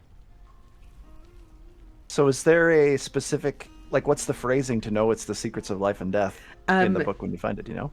If you find it, it will say it concerns the secrets of life and death. Ah. So it'll be in the description. I have seen it where it's fairly obvious from the title that that's what it's all about. A Dwarf's Guide to Immortality or something like that. It's going to be pretty obvious. Other times it's not. It won't be so disguised. Like Errors in Cranks, you know that's going to be a book about cranks. It's not that disguised. But it could be that any of these unnamed ones might be the secrets of life and death. But I don't think we managed to acquire the secrets of life and death that time. Got a lot of books, though. That was a good raid. Yeah, I'm not sure how many of the books we've got were the ones that have just come in. Oh, spiders! Spiders was a scroll. Oh, we've got to know about that. Oh, thank God. I thought they were just stuffing their pockets with spiders. It's apparently about no particular subject. Maybe it was filled with spiders. I'm guessing it's it's a novel. It's a piece of fiction. The writing uses only artful words and phrases selected with care. Overall, prose is passable. Oh, someone's reading it right now too. I think they might still be bringing it in. Oh, so... that too. Yeah, they could. They may not have walked onto the map yet, like with migrants, where migrants don't show up until they're actually there. Okay, so that's the one that we've already looked at that have made it to the bookcase. Every time I see alabaster, here's one of the come lay your bones on the alabaster stones. An untitled letter. Okay. Huh. Currently in the food stockpile. I guess Nil Tomato must have been hungry and still carrying it. Went straight to the food stockpile. I think he's eating a tomato. That would be cool. I'd love it if eventually the dwarves would like write letters to each other, and you could have like mail. That'd be quite fancy. Oh, it's another. Rome of Oxtrot says there's a book entitled "Storage After the End" that might be the secrets of life and death. Oh, I'll have a look at that in a second. Usually, I found that books regarding anything that's got the word storage in the book title is usually about somebody stashing a book somewhere rather than the book itself. It's the story about how somebody stored a book. So that's another novel. Yeah. Unless it was about them storing the secrets of life and death somewhere. Could be. So storage after the end. Let's see. Consists of a 27-page essay entitled Storage After the End. Concerns the storing of Untitled in channel sculpts by the human necromancer Mathras Uttertal, who is dead. Indeed. Very serious tone. So that might be it, that Untitled, wherever that is. Maybe. Possibly. We've had a look at one of the Unentitles. Let's have a look at this Unentitled. It's like a mystery. Unentitled letter. Compassion and reasonably serious. Ooh, a love letter. Could be. Let's have a look. Then we've got books with the words loss. Are you sure that's not just an online comic?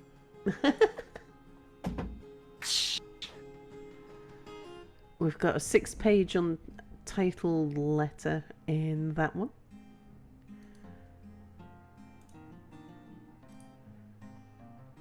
First the dwarves, then the world. That's about the apprenticeship. I think we looked at that one before. Another unentitled. Unentitled letter, no particular subject. Dear friend, I have eaten cheese today. Followed is a description of the cheese. Where's this one? Oh, this one is forbidden. A meditation on the tower. Concerns the tower brush doctoring. Oh, that's with a human? Looks like an undead human. They're purple. And stressed. Probably because they're undead. Where are you? I get a bit stressed when I'm undead too. A human gem setter necromancer. Where are you? Black Dog asks, I've been trying to find out when dwarves will write books that aren't technical manuals. I want them to write new poems, dances, but I haven't tried much success getting them to do it. It takes them a long time to write. As we were talking about earlier, it depends on what kind of skills the scholars you have in your libraries have. So if you want them to switch it up, maybe try putting more like a poet. I'm not sure if that... Oh, hold on, let me double check. Because from what I was reading, it sounds like they write what they know.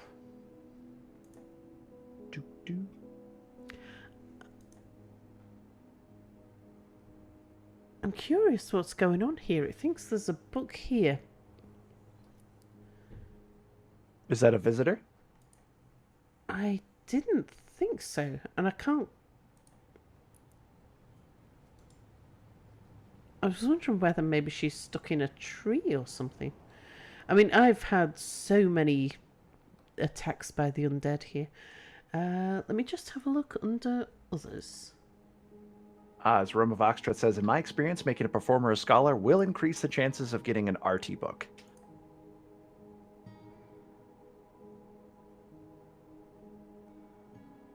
I mean, not part of our civilization. I don't allow visitors to my fortress. Maybe one of the dwarves brought home a friend? Stay the night? I wonder whether maybe there is somebody lying in ambush waiting for us. That's possible. Maybe. That could be why we can't see... Why we can't actually visually see them, and they're not appearing in any lists. But the book is... I have noticed a lot of people coming to steal artifacts will be carrying books. The bad part is there's currently a bug where if there's a raider coming in with a book or an artifact on them, the artifact will be classified as not of your fort and you won't be able to do anything with it. Yeah. I know there's several workarounds with that I was looking at. I was dealing with that actually last night during my Dwarf Fortress stream. Yeah, unfortunately we didn't manage to get the Secrets of Life and Death, I don't think, in that raid. We got several books, but not the one that we were after.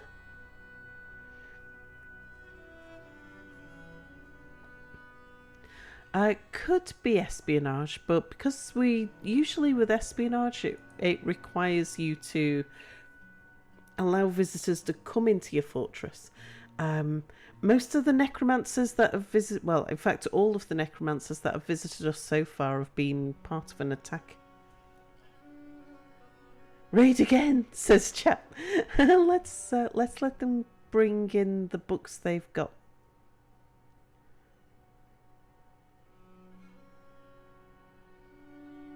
And then, well, I'll tell you what, shall we switch back to you, Zesty, and sure, see, we can. We'll have a look at your dwarfs and how they're getting on with making their things. paper. That's me. Oh, can you share your screen again? I just closed it for bandwidth. Yeah. For a minute. Just let me pop up. Wait, why? What the share screen?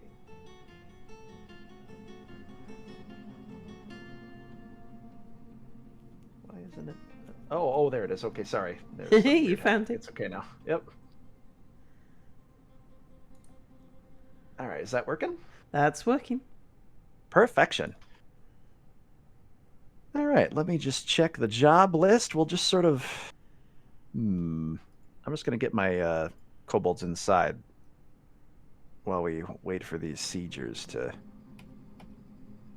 I like to use the time they want for a parlay to get everyone inside.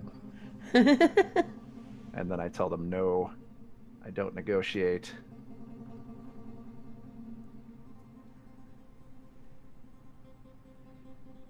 There's my OBS, and there's your chat. Okay. Okay, so hopefully this siege came at an inopportune time. Hopefully we'll see this job get approved. I probably need to make some various... Not satisfied. Whoa, I already have some globs. Okay.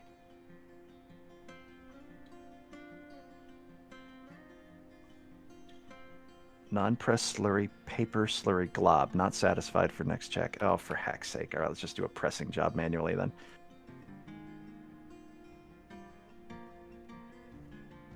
Plant slurry, need...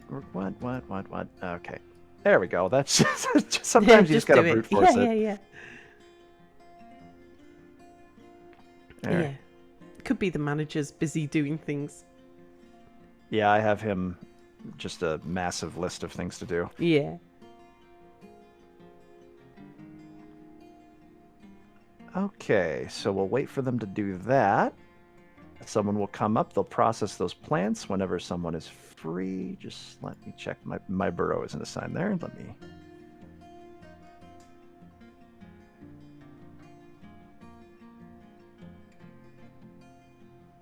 Make sure they can access the farm down here too. Yeah. Okay, perfect. If you ever do an underground farm, a good idea is to build massive walls underground, as I've done here, so I can access it, this nice, super fertile cavern soil.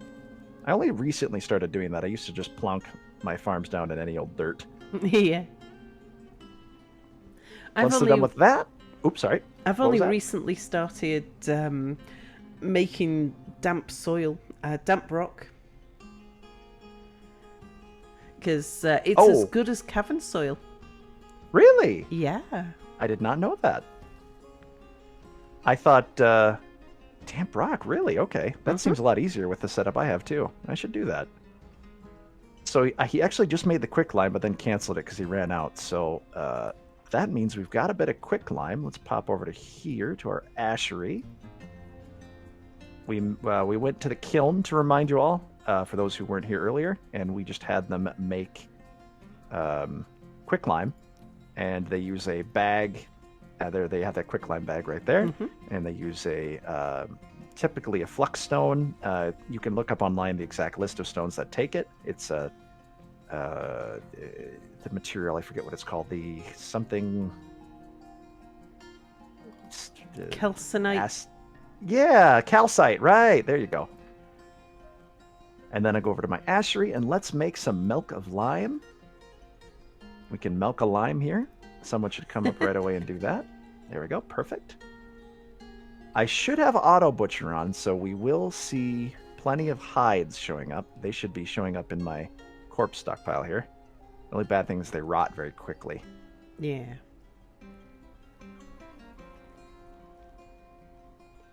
Oh, there's someone. There he goes. There we got quicklime bag there, and he's going to run off and grab... What else is he grabbing? Yeah, I don't know what it takes, whether it's just... So... Like, do they need some fuel to do it? Do they need a... it's going to need a barrel or a pot of something to put it in, I guess. Yeah. It looks like... It just says they Oh, process can it. you It must scroll be. down? Oh, pause To- it quick. And also, we have an artifact. Good. Oh, barnacles. There we go. There we go. Yeah, a bucket. It looks like a bucket Aha. and a thing, and he's going to make that milk of lime in the bucket. And I believe he's just basically making a very strong acid, I think, right? I guess. I'm not exactly sure on that process. By mixing it with water, it makes it kind of a chemical burn, the hide. And now we've got a bucket, but... Ah, there you go. Oh, milk of lime. Perfect. And then we'll go over to our tanner, and I don't think I have any hides. Yeah, we need a... Well, wait. Oh, it must need to wait till it goes into the workshop. Once it goes into a stockpile, it should be free. Once they're not moving it. He grabbed one rock, a piece of dacite. Well, I love legendary mechanisms. That's what this trap is made of. Anybody who steps on this trap will be turned into paste. Yeah. And anyone who walks past, any friendlies who walk past it will admire it so much. Yeah, that's really good. As you can see, this person just stepped on it once. Pleasure near a very fine trap. Pleasure near a wonderful trap. Pleasure near a completely sublime door. This guy's just having a great day. He's a prisoner, too. What the heck?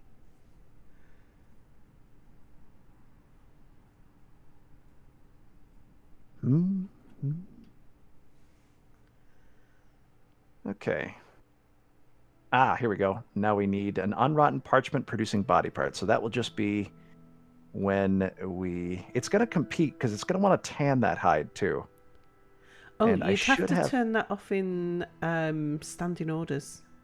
Yeah? So if you go to your standing orders and under labor,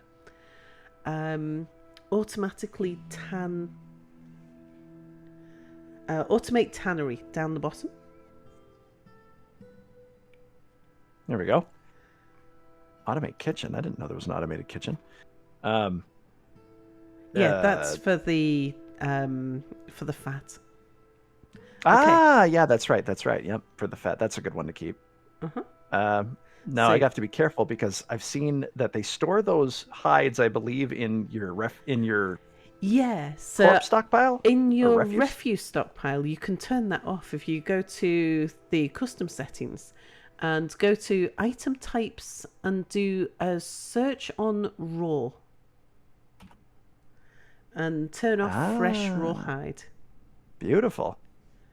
Well, that I should have thought of that earlier. I don't know why I didn't. And we'll store it. I should really make a whole area for paper because of all the storage requirements. That would be a good idea. I think as a intermediate, I might throw just a tiny little stockpile down here just to cheat around the situation. Custom raw. Oh, corpses. Nope, refuse. Raw fresh hide. Perfect.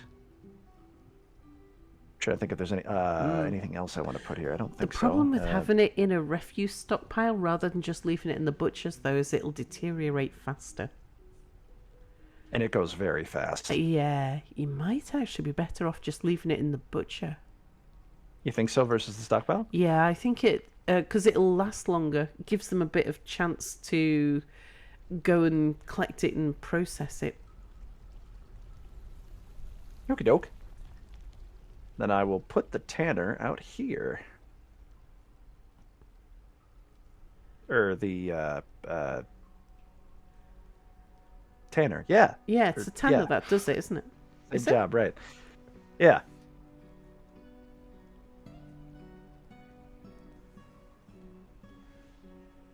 Plonk it right down next to that.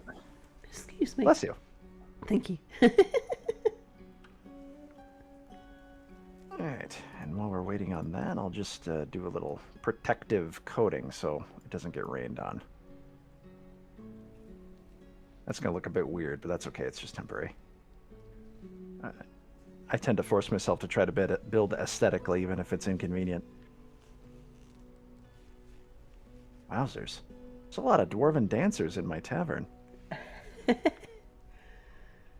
I finally realized that I've got to put a chest in the tavern in order to get them to store inventory. I don't know why I keep forgetting that, but I had my first dance with actual instruments, and that was really cool. Oh, cool. I hardly ever have the right instruments on hand at the time.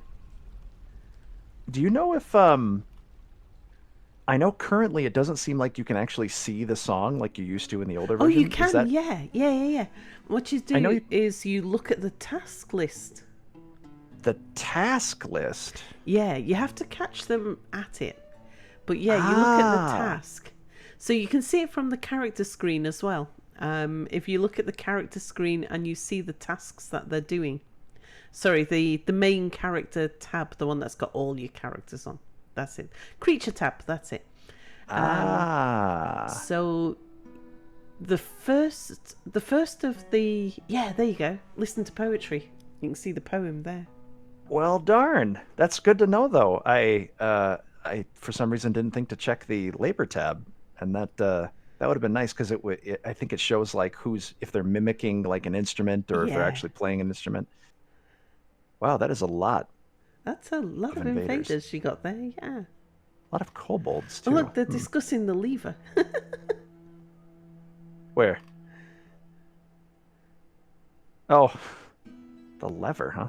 Topic being discussed is the construction and use of the lever. I must have a mechanics guild somewhere.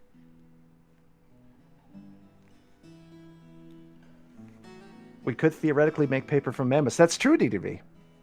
There's a running meme we have of a YouTube poop called Wow, It's Made. And the main ingredient, they take an episode of how it's made and they change it around. So he says the main ingredient for paper remains the same. And they edit it to say a mammoth.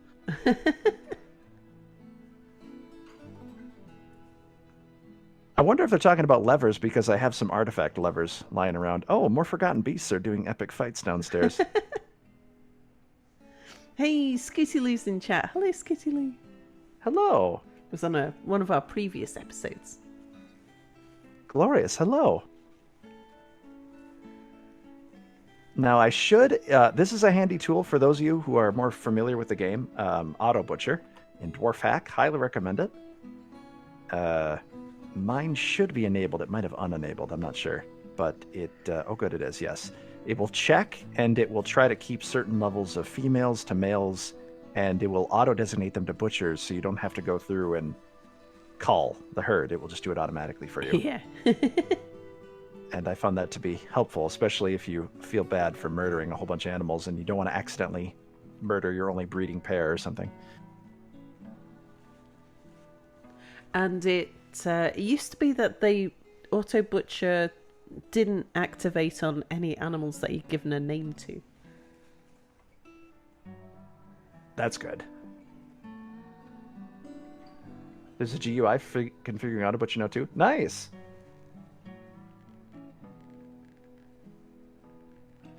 Oh.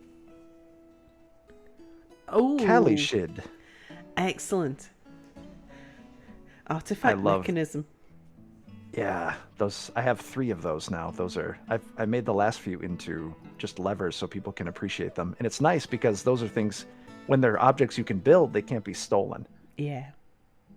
I did have, I think, an attempt once. I built it in my tavern, and I got a report saying this person tried to steal this artifact, but it was a table, so they tried to pick it up. I imagine, and we're just struggling with it. But it's really nice. I actually think I have one lever in here that's just the pretty lever that people come and look at. Or where did I put it? There it is. This tetrahedrite lever is another one.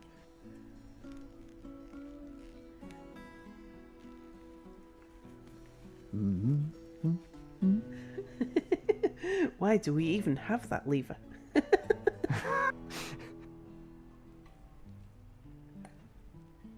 I know it. I don't know if it's still the case, but I know it used to be that if you put levers in nobles' rooms, they would randomly pull it. Yeah, just play with it. Oh, that's why it's moving so much. It was caps lock was on. Okay, now let's just select, I guess, a random animal to butcher, because auto butchers doesn't seem to be triggering at the moment. All right, how about this guy right here?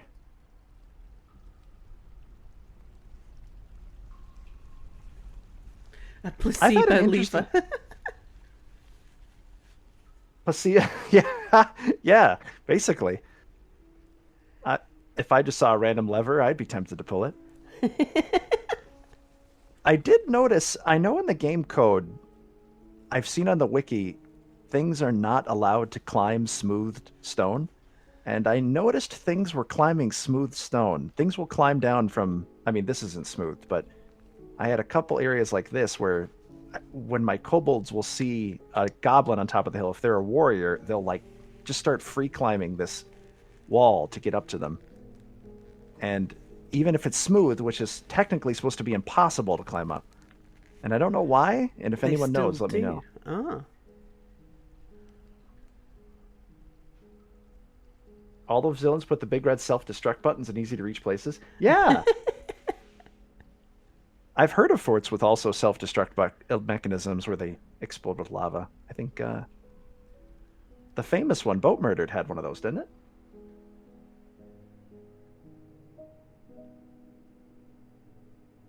I got a letter from a lady in Germany.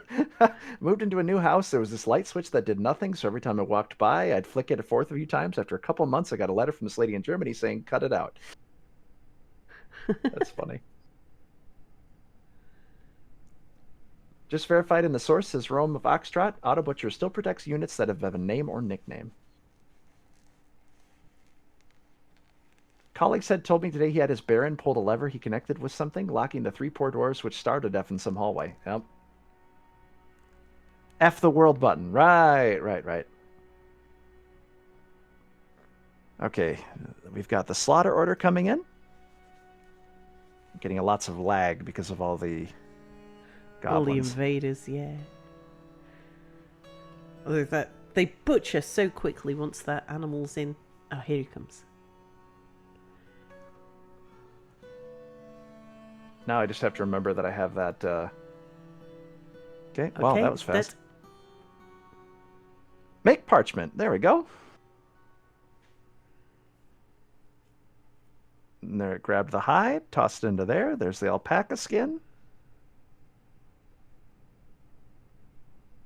And then he'll probably go. Needs to get the lye, does he? Yep, which is just in here probably still. Nope, it's been in a storage somewhere. While we're doing that, I'm just going to check on my library and see if they put anything in these coffers. Nope, I must not have any paper. I thought I made some. Unless... Nope. It used to say how much paper was in there, I think. Chests and common area. Well, they should fill it up eventually. We should start seeing that parchment get tossed in there, though.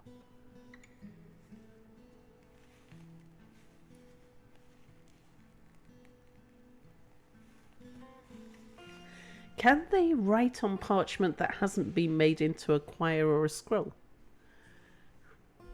I believe it should act as, like with paper. Let me check this again. Well, same. I meant like the same with paper or.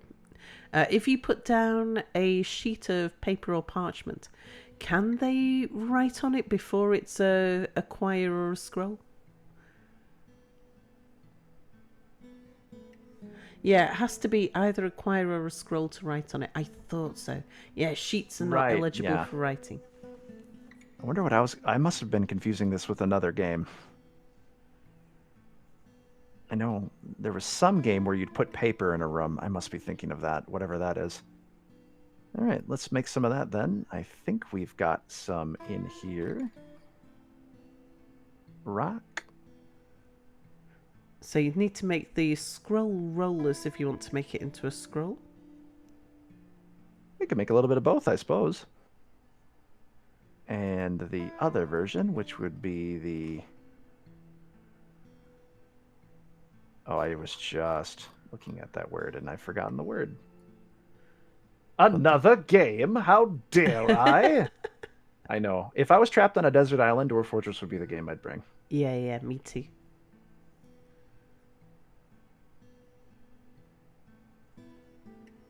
Craft it into a choir. A choir. It's at a crafts dwarf's workshop, I think, from memory. Mm-hmm.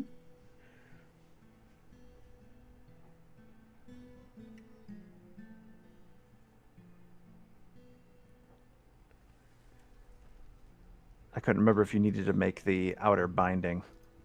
No, the choir is just the sheets.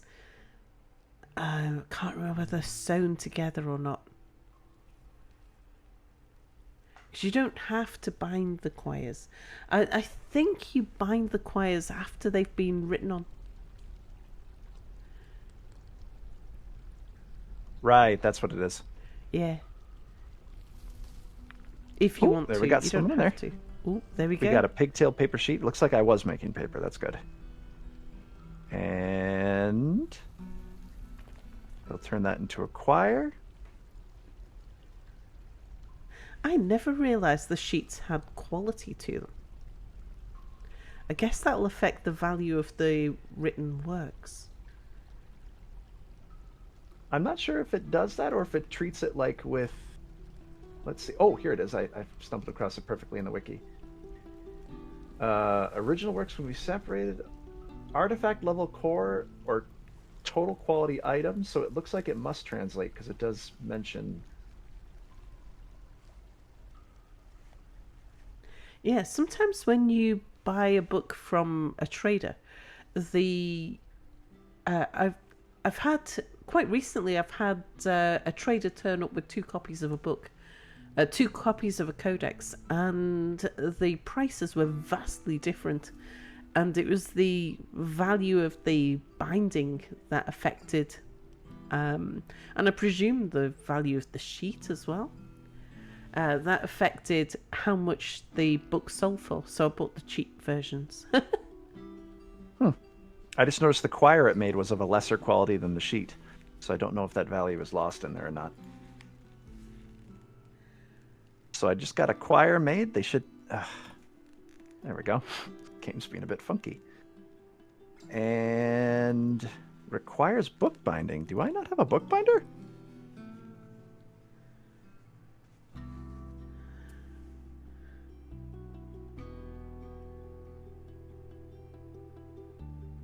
Book binding. There we go. I'm just going to check and see. I've got a bookbinder. I guess I just have to tell them to do it. Oh, duh. They've got to be written in first, I guess. I also got to have the binding for it. Oh, yeah. Yeah, that's what I was trying to make earlier. And I have to make a book binding, yeah.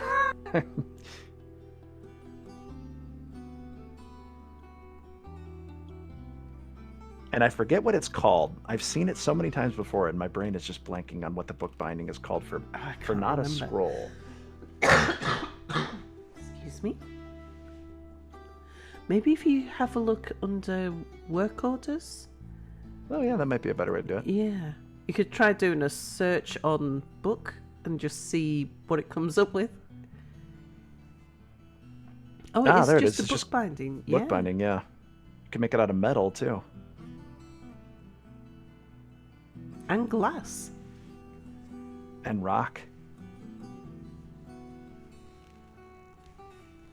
Fancy.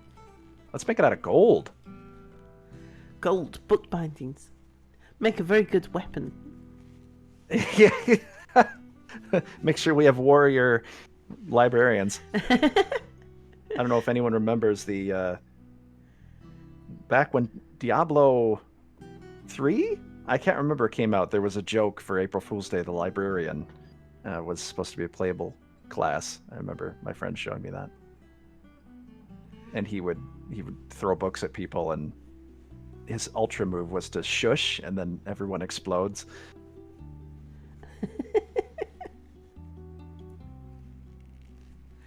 I had a situation once a rock entered the map, and rocks are a little difficult to deal with when they are out in the environment. If you can get a rock in a corridor, they're not too bad to deal with. They're a bit of a glass cannon, but when they're flying, if you've got melee troops, they can be quite difficult to deal with. And this rock, I had loads of visitors to that fortress, and this rock kept on taking out all kinds of mercenaries. And then there was this one, I think it was an astronomer, who was carrying around a book of maths. Beat the rock to death with this book of maths. Man, what is that? The book is mightier than the sword? Not even the pen mightier than the sword. I guess you could say that. Yeah, they do count as crushing weapons. The power of the written word.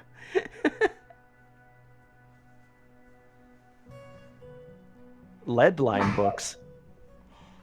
I think we all should hope that Toady doesn't add rock toxicity in, where they can get radiation poisoning from certain rocks and toxic poisoning. I think, what is that rock that's super toxic that's common in this game? Cinnabar? Cinnabar, yeah. It's like deadly toxic IRL. All right, I've shut my gates. What I have down here is this is my front entrance, and then we have a murder hallway down here that they have to get through. So we may get to see some pulping while we're waiting for... Yeah, indeed. We always like a good bit of pulping. Okay, requires a written-on quire. Perfect! So now if we go back up to the library, we will see that they've stored it in one of these... excuse me, sir. One of these coffers. Or eventually. Unless someone's already writing on it. Could be. I assume my scholar... Oh, there's other scholars in here now, too. Wow, look at all these scholars. They need either the table or the chair, don't they, to write something. So it should be one of the people who are at either the table or chair. I can't remember which one. They're busy discussing. He's hauling a codex. Oh, can you have a look at his skills? Accomplished record keeper, herbalist, mechanic, fluid engineer. Under other skills? Legendary student and a chemist. Wow. Dabbling critical thinker. I was just, because he's discussing suturing, I was wondering if he's picked up any doctoring skills yet. He might need to finish his discussion too, though. Let's see. He doesn't have any of that yet, but if we keep an eye on him when he's done, maybe he'll have leveled up a little bit.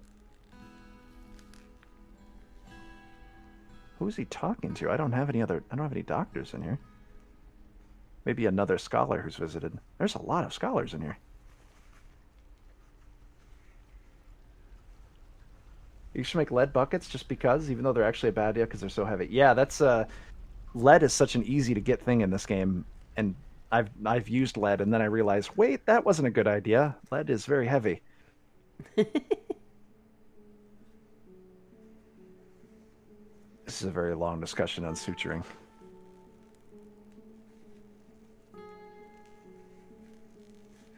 And the fact it's in purple text with that exclamation mark, that means he was desperate to have that discussion.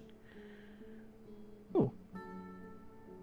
There's no way he was going to do anything else until he did that. Okay, he finished. Oh, yeah, look at that. Yeah. Dabbling suture. There you go.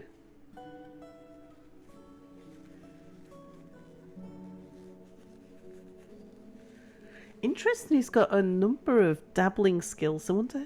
And a dabbling diagnostician as well. Yeah, dabbling suture, diagnostic. It looks like all the scholars in here got that. I wonder whether discussing the lever has given him the dabbling mechanic. That's a good question. Maybe we can find that book. Concerns the hillocks. Someone might have it too. Well, wait, I guess we can look it up in our stocks, right? Is there a guide somewhere to what the different coloured texts mean?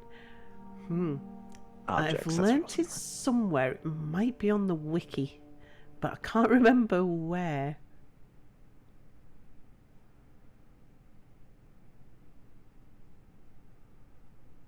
What's this? Oh, just another unentitled lever. It's a cruel leather, though. Dear Sir.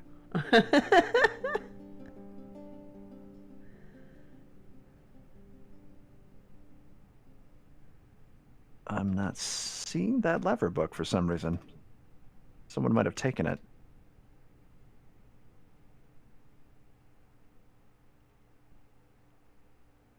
Lever, lever, lever. Oh, I don't see it. That's weird. Maybe someone took it while we were doing other stuff. That could possibly be. Questions about the ghoul of bewitching. That's a name. There we are. Object written. The questions about the ghoul of bewitching. This is a tiger shark parchment scroll. The rollers are made from microcline. Written on the item is a chronicle entitled Questions About the Ghoul of Bewitching, authored by Iki Imiromimi. Concerns the ghoul of bewitching. Information is not compiled very well. Work has 5 chapters. First chapter covers the forcible creation of the position of Lord by the Kobold Nagoso combined poison of the ghoul of bewitching. Oh, so it's the start of a Necromancer tower, I'm guessing. And then it's about how a beak dog was eaten by a giant leopard. Or this is like a fort? I'm guessing so. Rise Sounds of the like giant... maybe it's the name of a civilization, of a group. Yeah. There seems to be a lot of giant animals eating things. Giant wolf became an enemy. 4th chapter covers the devouring of another beak dog. 5th chapter covers the devouring of another beak dog. It's a book about beak dogs getting eaten. It sounds very goblinish. It was written by an elf poet. Oh, okay. The elf poet still has it at the moment, so she's brought it on the map. You want to read my fan fiction about beak dogs getting eaten? Oh, she wants to pray to a fish boat. And she's got a goblin hair crown. And she's crying. Oh, this is very sad. But she's a legendary weaver, so there's no legendary poet too. Very nice. Very nice.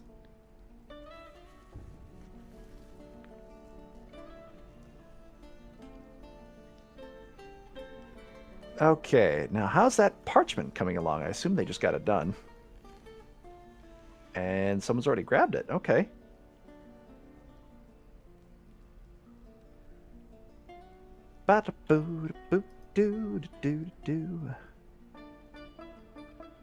Now I should be able to make another... Either a choir or a scroll? Yeah. And they should grab that parchment, and it will be a llama leather parchment. I also have a cage with a worm in it. Not sure what to do with that. Tame worm.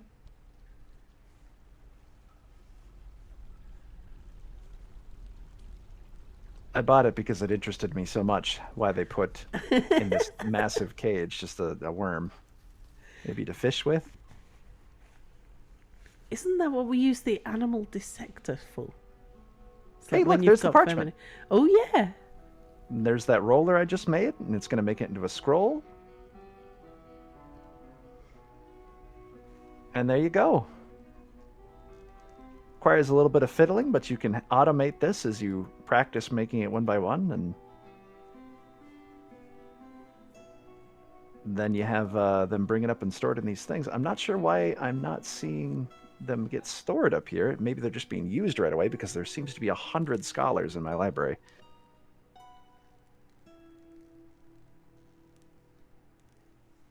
This seems to be the place to party down. All right, I'm just going to tell these guys no.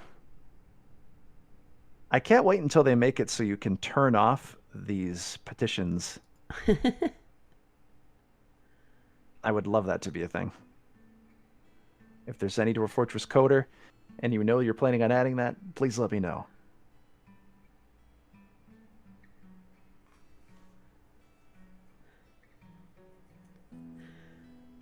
If the choirs are no longer in the workshop, then I presume they've been taken to I might be able to the library. Yeah, I should be able to find them in stocks. Come Yeah. under tools, don't they?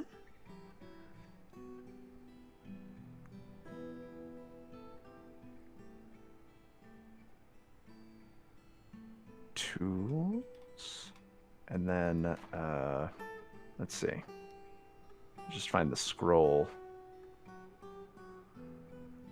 So you're looking for a blank scroll. Oh, the Codice isn't even in here. That'd be a choir rather than a codex. Because it only becomes a codex once it's bound. Oh. I'm guessing they already wrote on it. That was fast. Looks like they have.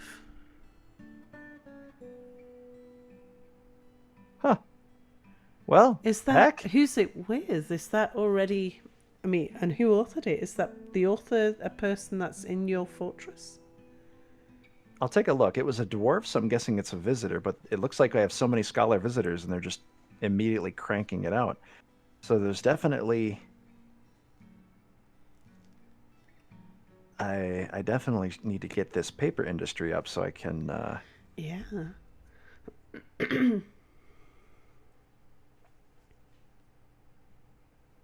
Tools, and then I guess if I just look up Codice, choir, it showed just this one book for some reason. So this must be what it was. A well-crafted pigtail choir. I mean, it was pigtail, so this could be it. Uh-huh. Written by Zasso Zagratzgirsi. Method of classifying the hardness of materials by scratching them against each other. Well, my guess is they must have immediately wrote on it, yeah. Yeah, I'm guessing so. My libraries are so busy, it's hard to say. But that means I should probably make an order so they can keep making that. Yeah, keep on churning out those choirs and things. Choir. There we go.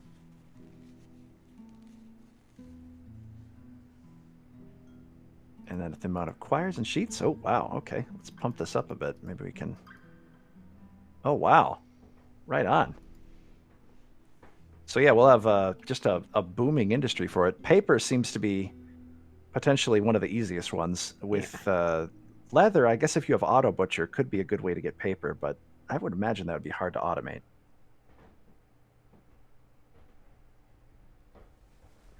Oh, I forgot about the goblins. Let's see how they're doing.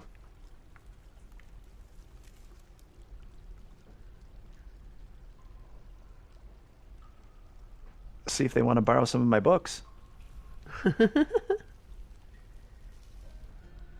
I could also let that Necromancer I have in here out and see if he raises some of the undead goblins, or the corpses I have lying around. Is there anything in particular you wanted me to show off or demonstrate? Let me see. We've covered how to set up a library, how to set up your book writing industry, and I think we'd said about how getting books written was a bit of a waiting game. You've just shown that that's not always the case. They must be because they're masters that they're just copying books out like mad. Pros and cons of necromancers in your fortress and the different ways of getting the secrets of life and death. So we've pretty much covered all of the topics that we wanted to cover. That's gone by a lot faster than I was expecting, actually. But Yeah. we could go to my fortress and see if we could get a paper making and book writing industry up and running. Sure. Yeah, from scratch. Show it all. The stretch. Yeah, sounds good to me. All right. I shall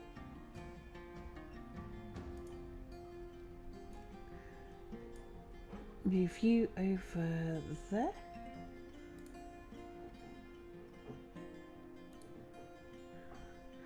Okay. Oh right. So we've successfully seen it done in your fortress. In my fortress, I should have lots of pigtail ready to go, and pretty much nothing else. I do have a necromancer in the fortress, so I could make my necromancer into my scholar and see if we can get them to produce the secrets of life and death. Oh, I didn't know that was possible. That's awesome. So if I go find my necromancer.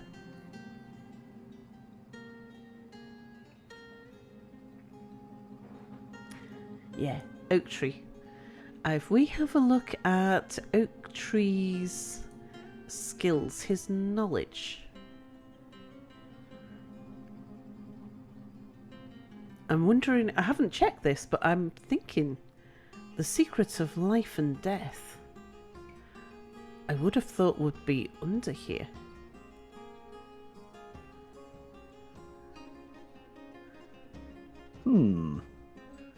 These are all different poetic forms. I don't know whether or not it would say this though. These are books and things that he's read. Do you think it would list the secrets of life and death on the books he's read? I was thinking so. Unless it's one of those secret things. Maybe, yeah.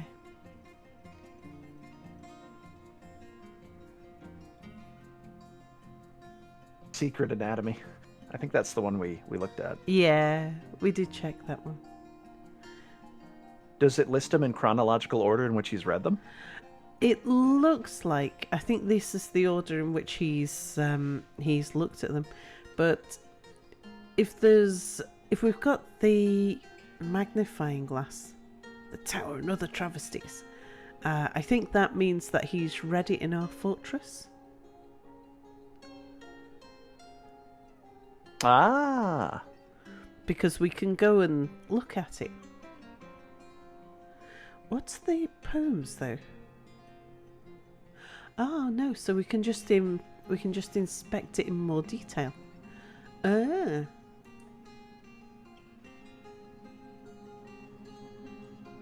Okay, how do we get back from there?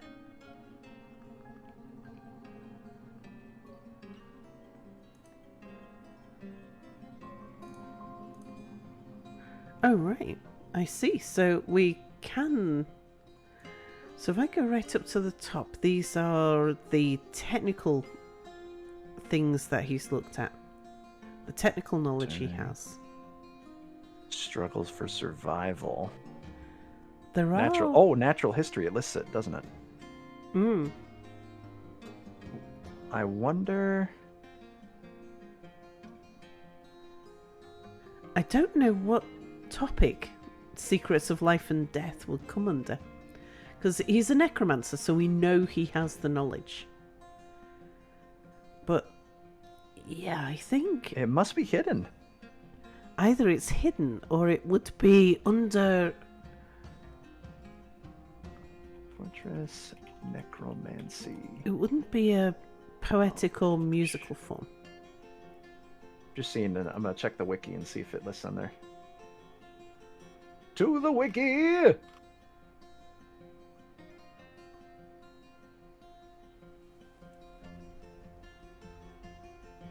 Puppets ever onward. Oh, it's a poem. But yes, I think we get him we get him in a library with a whole bunch of quires, and we see if we can get him to write some stuff for us. That would be excellent. That'd be a really good way to just necromancer the world. Let's pop upstairs. Here we go. I'm going to need to put in some bookcases up here and some coffers. I should have some coffers to hand. Ledge Kindred asks, was there a book called Oblivion Ever After or something? I didn't notice one. That might have just been a book about Skyrim. Okay, I'll put some coffers up here. Actually, I probably don't need the bookcases. I just need somewhere for them to store the written stuff. Then we're going to need some workshops. I should have some. Yeah, I'll put the workshops in here. It's about as close to the pigtail storage as I can get. So we want. Was it the farmer's workshop that did the initial processing? Oh, yes. You'll need, I believe, either a quern or a millstone. Depending on what you... Right, I've got a millstone upstairs. Already linked to... Super. There we go. Okay, so we've got a millstone. It's already driven by windmills above. So by the way, I learned that millstones can be placed next to each other without having to have gears above them. They'll work off each other. Oh, yeah. And so you can make a whole line of them. And the windmills. Holland. Okay. Mash plants into slurry. I tell you what, let's make more than 10 because we're going to want a whole bunch. Make me 100. Make me 100 slurries. Mash. Did it say mash on mine or process? Wasn't it process slurry into paper? Mind you, oh, that must be what I'm confusing with. Maybe. I'm wondering if there was like a localization where it's mash instead of process or something. That will create globs. Is that right? Yep. Okay, so the globs will either be seed globs or globs of processed paper, clothing fiber thingy.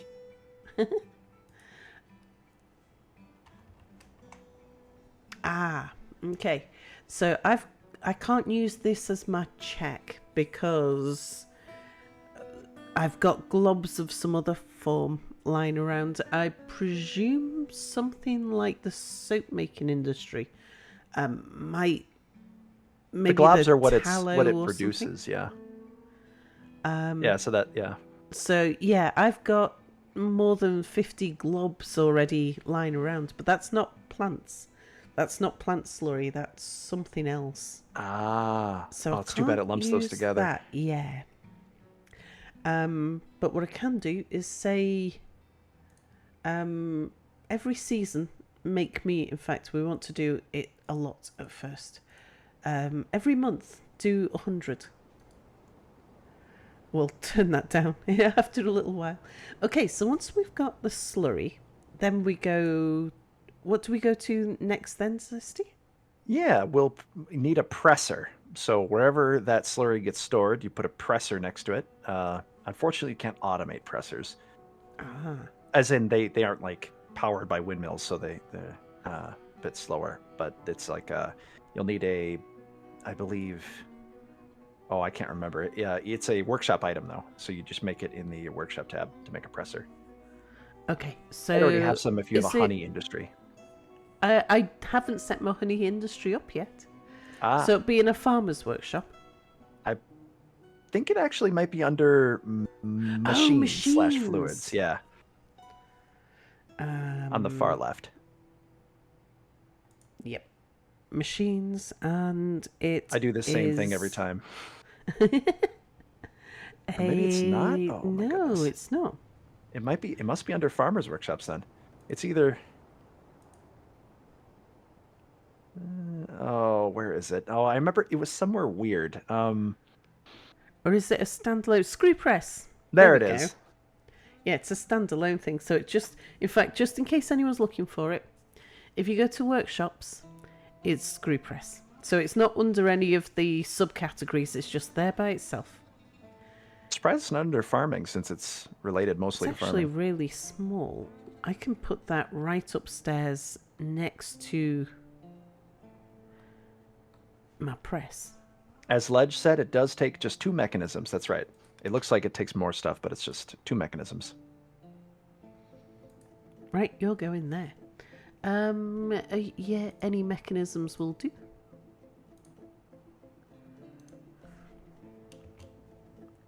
Right, I'll let them get that one built.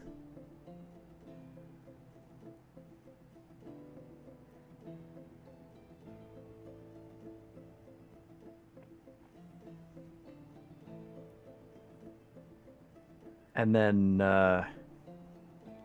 once they do that, you'll just tell them to press slurry into sheet. And you can either automate that with the work labor or just have them do it manually.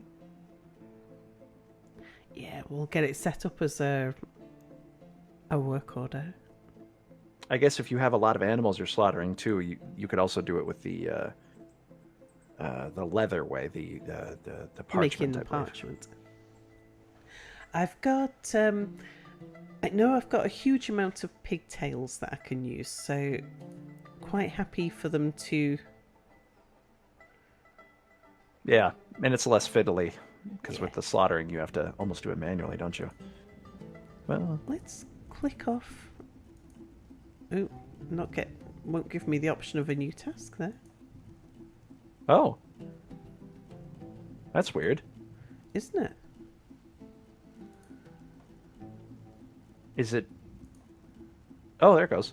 That Oh, was no. on the screw press. On That the is very odd. I've never millstone, run into that. I can't add a new task. We've got the work orders, Huh. but I can't add a task. I don't think I've ever run into that bug. Huh.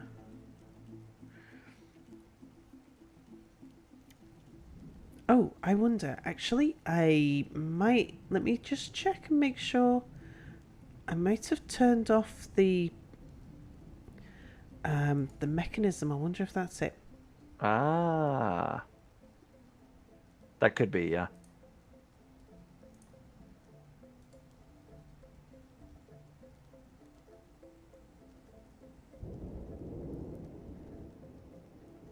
Oh, I love how when it links together, it shows a thing between them. I like that. Ah, right. Yeah, that did it. Interesting. I thought I'd just get one on the go. Oh, and they're already on it too. Cool beans. Oh, did he have some right nearby? He just did it right away. Yeah, there'll be a bunch of pigtails in the farms below, and below that farm there'll be a bunch of pigtails in this store as well. Okay, so we can't make plant slurry into paper yet because we don't have any. Should have some as soon as Yep. periapsipips. And so if we have a look now. Oh, are you busy moving that? Oh yeah, They're someone's moving moving it. it somewhere, which is probably my food stockpile. Let's have a look at you. Ooh, good idea to I didn't think to just turn it off there. I should do that in mine. That would save time.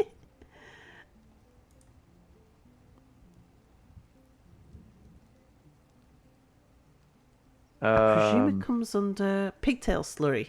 Yeah, don't Yep. store slurry there.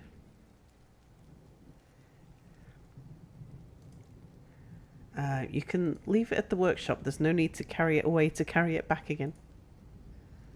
Someone, Alleged Kindred in chat says, Toady has a sort of set a maximum technology level that he's willing to push Dwarf Fortress to use. So there are some of the things like mills and perhaps printing press that will never be implemented just because they're over that timeline. But it is possible that auto hammers are on that list. That's interesting. Like Yeah. uh, He like in did. that.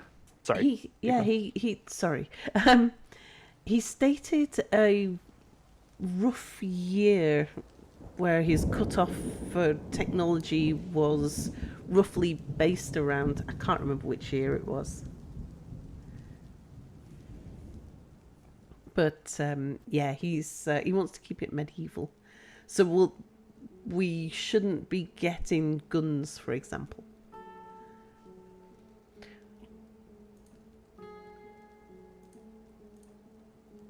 Okay, do that. Actually, amount of sheet available. I don't need to do that on a seasonal basis. Right, amount of sheets available is less than 50. Make me another 100. Okay, so we'll have a load of sheets being generated here. Then one of my craftsdwarf's workshops here. Let's see if we shouldn't be able to make quires at the moment. Yeah, requires sheets. Okay. Do you have the book binding? No, we don't need the bindings though to make the quires. Yeah.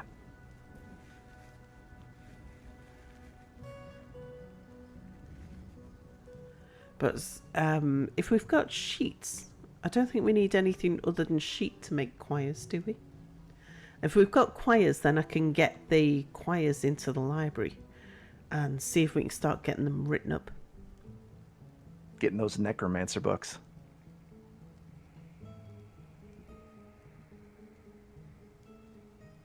I'm very interested to see if they will craft that. I can't find anything about it online. Let me give one more look. Sometimes there's like conversations on the internet about that. I'll put in a work order to say quire. Make quires.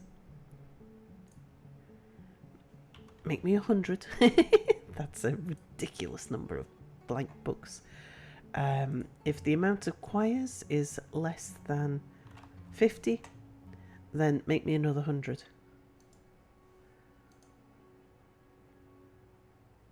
We'll make sure that they never run out of blank sheets of paper.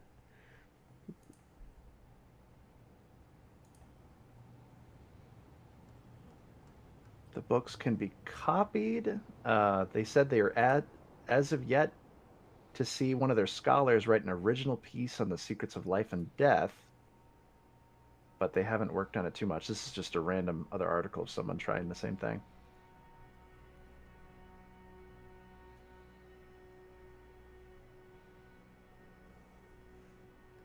Oh, there's so much science to do in this game. It's so wonderful. Experiments. And when you think like the game's been around for as long as it has, and we're still saying we don't know how this works. Let's find out. Like between you and I, we've got what 2 decades worth of and tens of thousands of hours of gameplay. And there's just 6 things we haven't experimented with. Indeed. And it's amazing. I think there were forums full of people doing crazy experiments with Dwarf Fortress, like computers and other things and the like.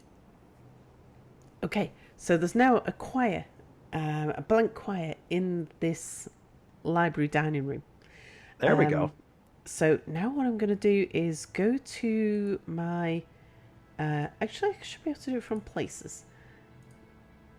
If I go to the Palace of Bolts. Apparently I've got 2 libraries. The fastest way I do it is just click... I just click... So you can click on it right now and you'll see it. Or, yeah, that basically. And yeah. That's my dining room as well. Palace of Bolts, the library. Okay, so our scholar is going to be Oaktree, the Necromancer. Oaktree, get yourself up there Start writing books. This would be a good science. I'm gonna start doing some science with this too. I'm excited. It's almost like people discover it and rediscover it, and they don't write it down. That's why it's always important, folks, when you're doing science, make sure to write it down. Otherwise, as Adam Savage says, you're just screwing around. The guy from Mythbusters.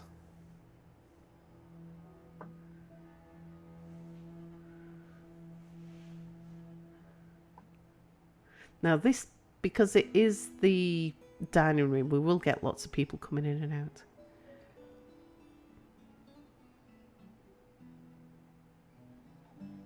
out. As someone in your chat said, make sure to turn off his other tasks, so all he does is go up and write stuff. Good point. He's also probably in a squad. Oh, yeah, that'll do it. Oh, yeah, there he is. There he is.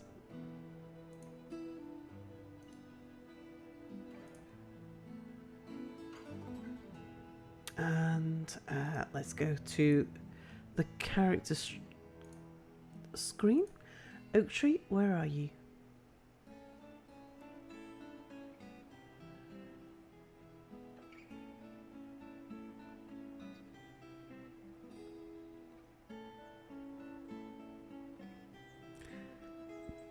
Yeah, he's busy doing things.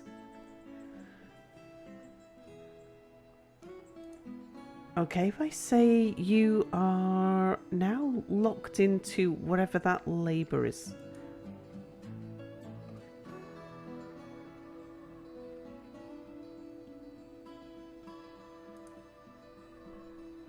What was that again? Sorry, I was I've tried locking his labour.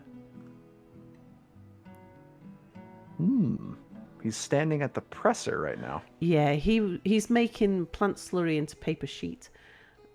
I think he'll finish doing that no matter what I tell him to do. I've noticed that, yeah. They'll even ignore burrowing. Yeah. Everything with dwarfs is only a suggestion anyway. Yep.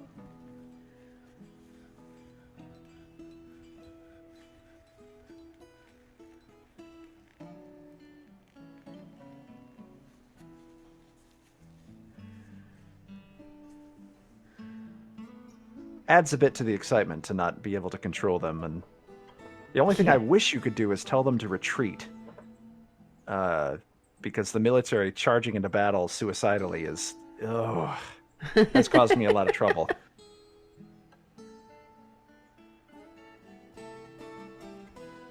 It's like they become rabid dogs when they see an enemy. They'll literally climb unclimbable walls to get at them. Yeah.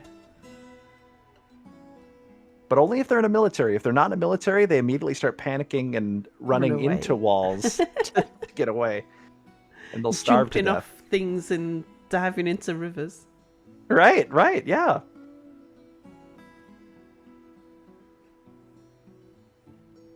Wondering if dwarf players of Dwarf Fortress were actually a cult? Well, I mean, there is a layer of mysticality with it, because I know I've heard Toady doesn't fully remember everything he's programmed into the game because he's been working on it so long.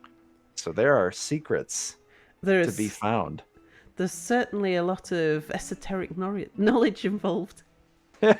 Yeah. Okay, right, now he's got no job. Is his personality to do scholarly stuff? Oh, no, there he is. He's pondering. Social behavior.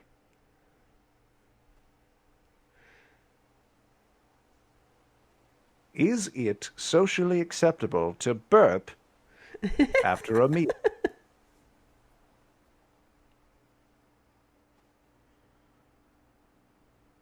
Kid Fox chat, my chat, what do you think about that? It's acceptable in some parts of the world. Do you think socially acceptable to burp after a meal? If you are ass tame seals here. And you are pondering that particular social behavior.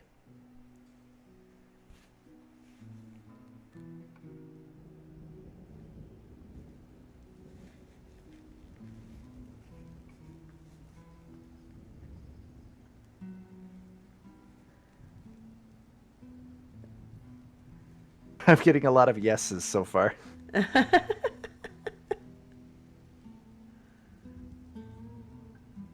Oh, he's still pondering social behaviour. Does it describe the... Oh yeah, we can have a look at his task, can't we? Can we look at that from here? I don't think we can. But if I go to his character sheet, if we go to his character and look at his task from there. Oak Tree, where are you?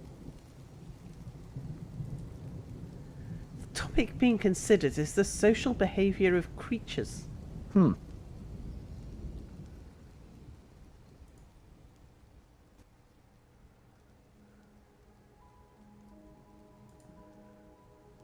Do you have any other necromancers you can make scholars too? No, only the one at the moment. But we should be making books at quite a rate, so I should be able to make other people write books as well. We can see what kind of other books we get. Yeah, there we go. We've got 3 choirs already. Because what I don't know is if by turning off all of his labour, so he'll only do assigned tasks. Does that mean that now he can't do anything? Can he be a proper scholar? I don't know. When I've turned off all his labours. So maybe what we do is we add... Oops.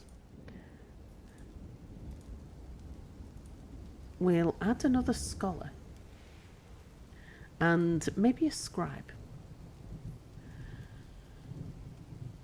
Let's find somebody with some interesting skills.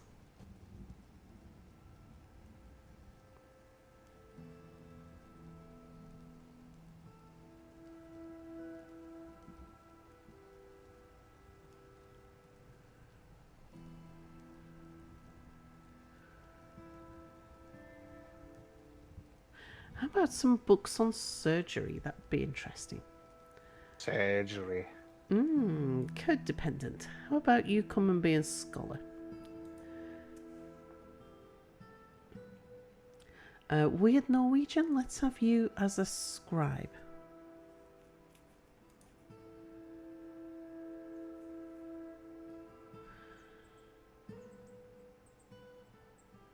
And...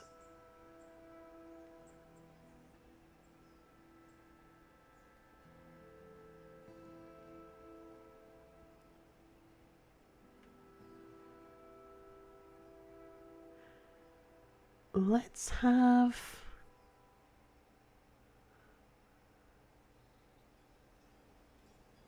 Oh, I'm curious actually. One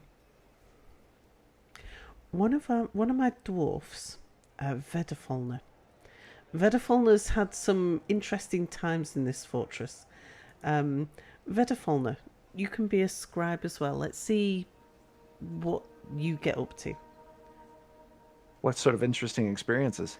Mostly things like the spouses being left to decompose on a stockpile and all of that sort of thing. I'm anticipating very morbid. Yeah, I was curious. Maybe that'll drive him to start writing about necromantic dark objects. Anakin Skywalker style.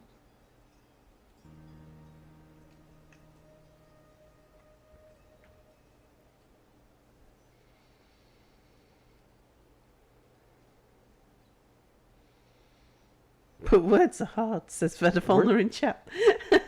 They are hard, I agree.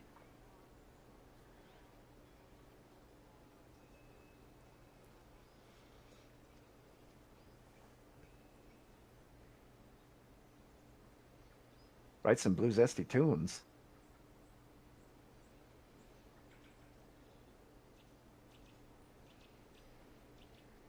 I sing on my own. I don't want to, I don't want to, Do all the I've crazy singing here. I've still got a copy of the clip where you sung a little song after I'd raided you, and you sung a little song about welcome aboard the Sal bus. Oh yeah, I love That that was little great. starting soon song you had. That was fantastic. Such a wonderful little beat. Do you still have that, or do you have something different now? I can't remember if it's exactly the same.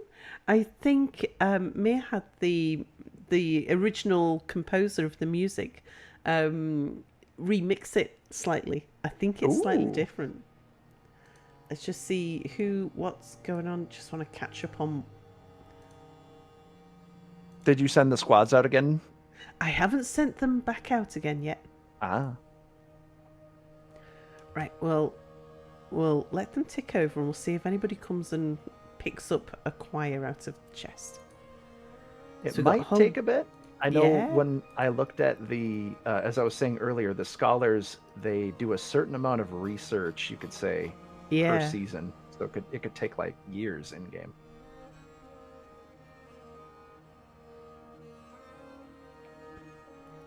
The scribes should make copies of the books we already have.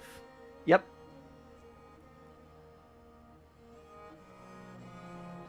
But I think the pondering, that is them trying to learn new knowledge, as far as I was aware. I think so. Oh look, they're both discussing social behaviour. Someone's just trying to eat their dinner. Over the dinner table can be a great time to discuss deep life, conversations. Or it can be the worst time, depending on your Thanksgiving.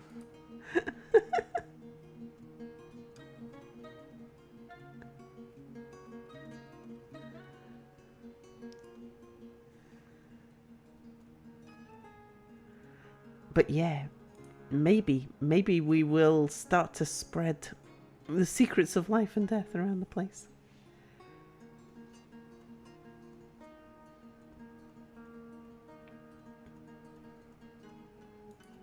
Oh, so apparently there's since we're doing deep dives, a technique for libraries. Since I noticed this too, putting an unlinked lever in the back of the library, assigning it only to scholars and scribes, then assigning them to pull the lever with high priority on repeat.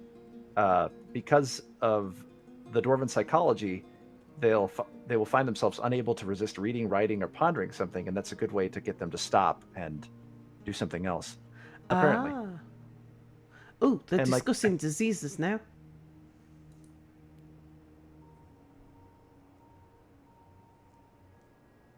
I've been discussing social behaviour. I'm so anxious. Oh dear. Me too.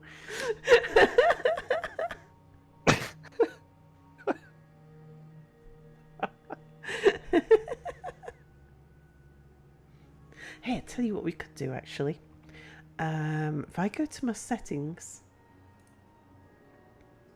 we could speed things up a bit.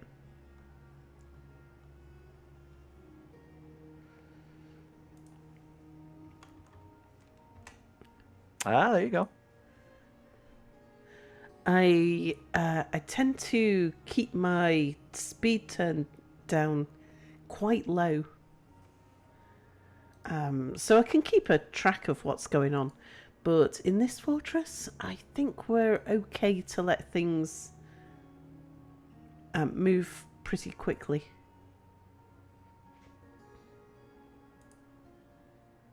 Someone else trying to eat their dinner. Oh, the discussions. Oh no, he's anxious after discussing diseases as well. Does he just have like social anxiety? It sounds like, doesn't it? What does his personality say? He values merriment. Has a stunning feel for spatial relationships? Spatial relationships? Is that like long distance relationships? I think that's like the distance around his own body, I think. He likes having personal space. Maybe the other dwarf is just like talking directly in his face. He's currently more anxiety prone. He's currently more distrustful.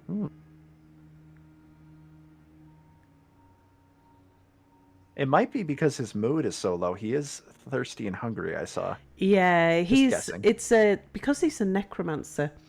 He doesn't need to eat or drink or sleep. So Oh, really? Nice. yeah, well, it's good and bad. Because he is immortal, but it means that he never gets the bonus from drinking alcohol, and he never gets the bonus from eating fine food or sleeping in his own fine bedroom. So he's got a bedroom like a personal palace, but he never goes in it. Oof. He never uses the dining room, so he doesn't get the buff from eating in a legendary dining room.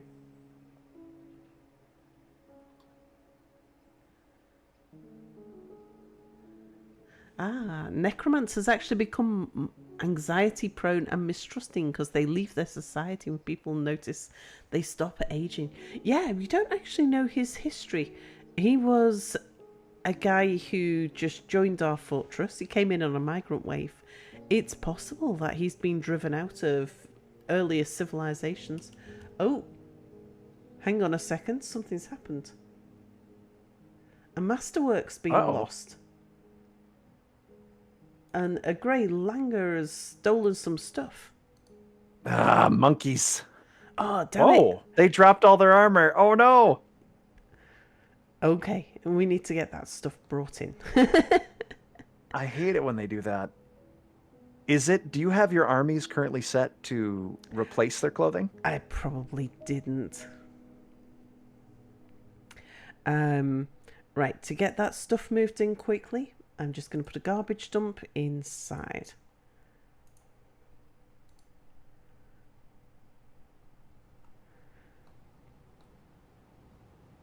And then I'll tell them to come out here and dump that stuff. That way they'll at least bring it in. I need to check my standing orders to make sure that they will gather outdoor refuse. Oh, God, look at them all. Oh, yeah. Dang langers.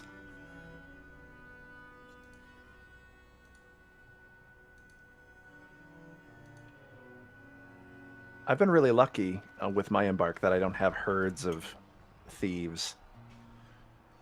It's especially annoying when they try to go into your fort and you have traps, and then suddenly there's just a monkey frappe all over your entrance. Indeed. Although it's pretty good for meat in the caverns. I have a lot of crundle meat in some of my other forts. Oh, here comes a bunch of... Oh, look, see. That's handy. So the dwarves have just turned up with their caravans, and they've killed all of the monkeys that were hanging around by our loot. Oh, good. And they're grabbing it. Good, good. Have you gone into, on any of your tutorials, on quality of items and how it impacts armor and weapons? Not much. Only the very basics I think we've covered. Okay. I learned it's actually it was interesting to learn how important quality is for weapons and armor as well. Yeah, it has a huge impact. Yeah, more than I would have ever believed too. Like a low quality sword is just awful. Let's just go through the diplomacy. I would like you to bring... I don't know what I actually need in this fortress at the moment. But bring me some wood. Bring me some silk. Bring me some leather in case I'm short.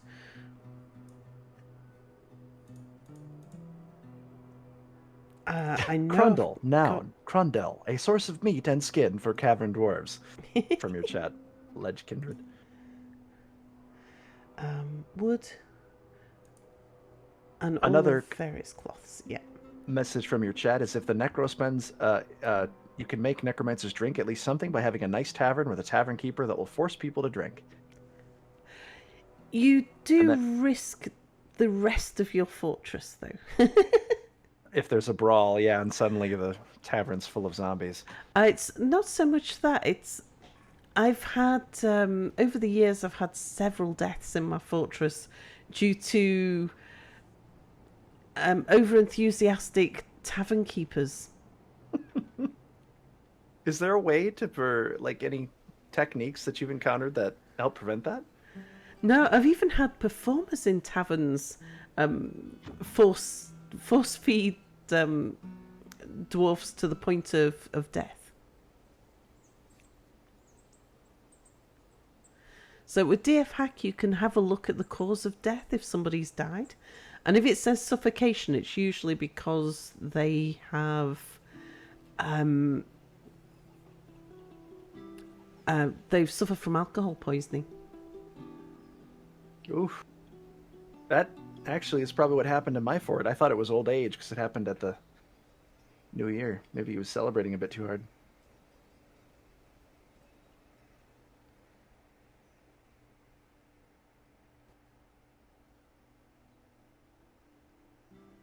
Right, just a couple more bits and pieces to bring in.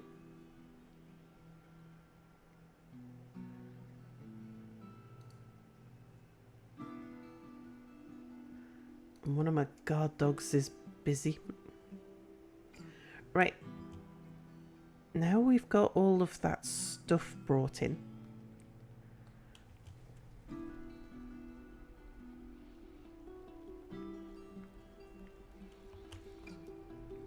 What we'll do is I'll get rid of that dump zone. We'll unforbid all of that stuff.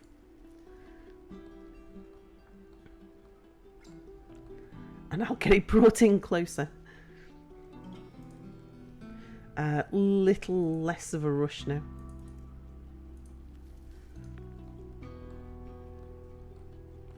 See, the traders are still making their way in. I mean, I could get it all brought in just by having it dragged to the trade depot. That would work. But I'll get them to dump it. We know about the liaison.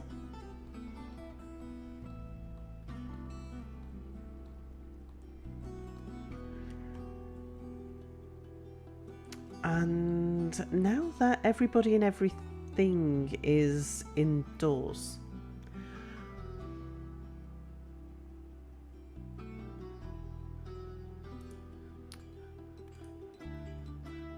I'm gonna pull those levers. I'll just close up that corridor. What is that stockpile you have there? The one with all of the totems in it. Oh, totems. Yeah. I had a bit of a backlog of skulls, so I just had them making totems forever. It's good economy. Right, let's get a bunch of stuff brought down. And then you could buy more books. Maybe you'll get the Secrets of Life and Death. Indeed. Yeah. It could happen. It could. Actually, the stuff that's forbidden wouldn't appear on there. But we could say just bring all of the steel mail shirts. Actually, I wouldn't mind if they brought all of the old clothes as well. Yeah, later on, you could base your entire economy on used clothing. You can. Although, we were discussing this in the last stream that I did.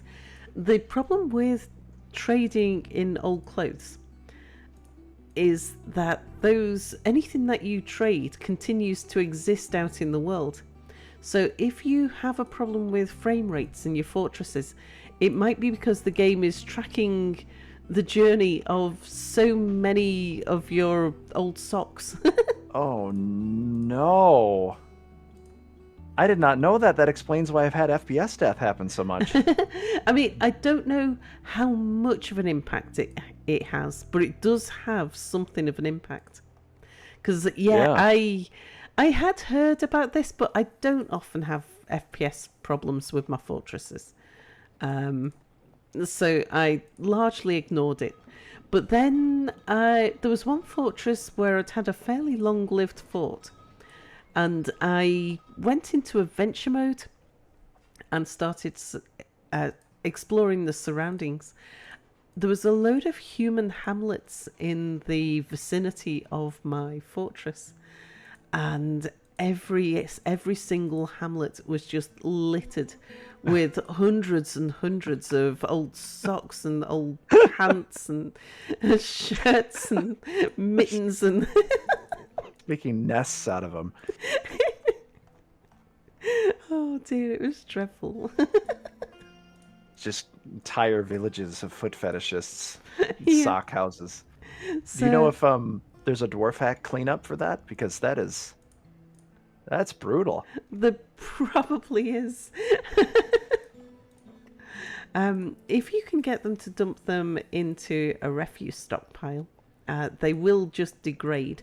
If they're not a masterwork, then you can crush your old clothes under a drawbridge. But if you're going to trade in something anyway, it might as well be an old sock as a set of rock earrings. I think because whatever you trade continues to exist out in the world, the ideal thing would be to trade in fewer, higher quality stuff. If you're trying to limit the impact on your FPS of the stuff that you're selling. Man, I did not know that. That is going to change up my strategy a little bit, I think. Like if I look at these here, I've got 2 worn out shoes and they're of a value of 3. Now I'm going to get them to bring all of the worn out stuff up to the trader anyway, because that way I know where everything is. Yeah. It is funny that they only wind up in just the nearby villages, just piles of it. That I used to joke in my streams that there was just like, you're trading all of these clothing. Why do they just want a bunch of dirty old dwarf clothing? And I guess they want to make a village out of it. So yeah, it would make sense to sell the more expensive stuff and just, or certainly sell the worn out masterworks, because if you crush worn out masterworks, then the creator is not going to be happy about that. But yeah, all of these really cheap worn out shoes will just crush those under a drawbridge. As a question said in my chat, and also someone I think answered it in your chat, interestingly enough, someone said another reason to trade high quality food, eventually it will get consumed and no longer tracked. Does it actually get consumed? Because if so, I guess I was always told by people that trading, it's sort of an exploit to trade prepared food, but I mean, if that saves SPS, I'm gonna have to start doing that.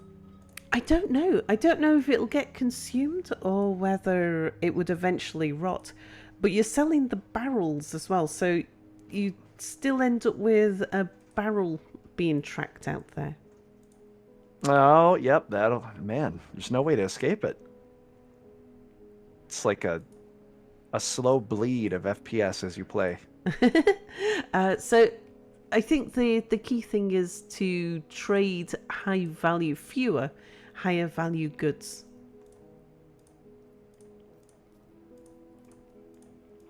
But like I say, I don't know how severe the impact is.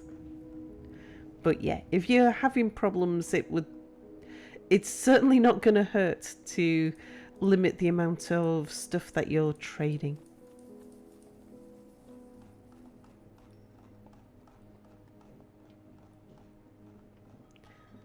Oh my god, I've got so many... Look how many shoes have we got in this fortress? Have I just not done a cleanup for this long? You also make leather shoes. Good. I thought I never make cloth shoes. It just feels like I would hate to step in like a puddle with that. So I always make leather shoes. It just feels right. I generally switch over. I mix up my stuff so that I'll make some stuff. Everything's made out of pigtail until I've got enough yarn. Or I've got enough leather, or I just like to make sure that I've got enough of stuff to do things with. Wooden clogs.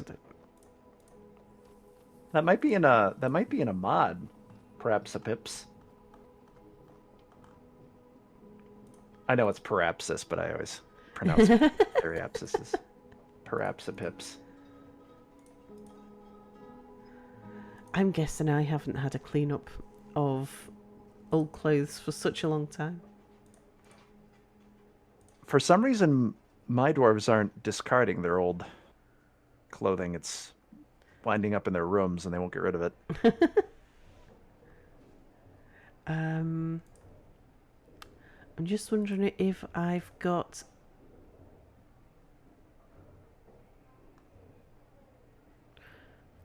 any artifacts I want to sell. I've always been hesitant to sell artifacts because I've never tested it. Does it give the artifact maker a bad mood to sell an artifact? No, they're quite happy with them being sold. Really? Yeah. Do they actually get a happy thought from it, or do they just not care? They don't care.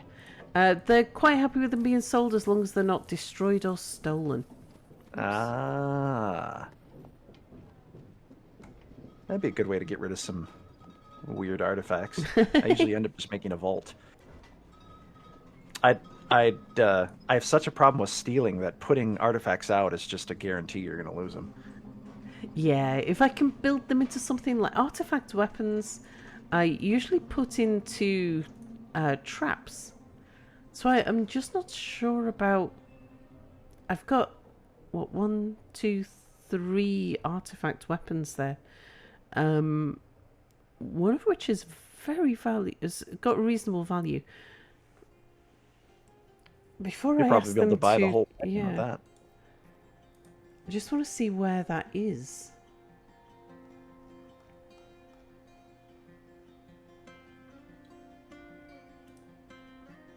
Oh yeah, okay, it's downstairs.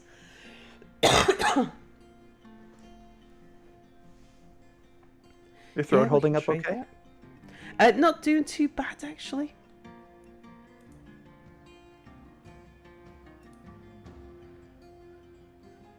Alright, I'll add that weapon into the mix.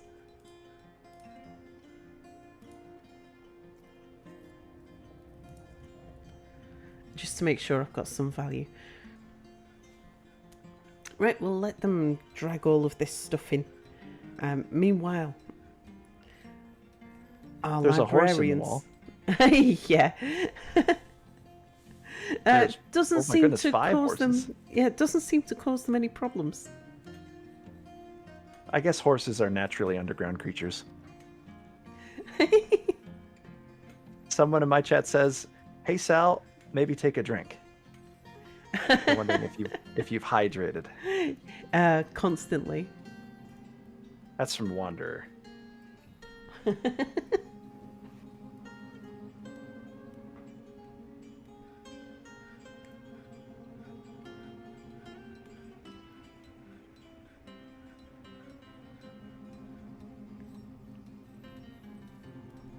And Leka Carmen asks, just because something you sell is in a container doesn't mean you have to sell the container as well. Can't you just select the contents during trades? So if you sell food in a barrel, no, you have to sell the barrel as well.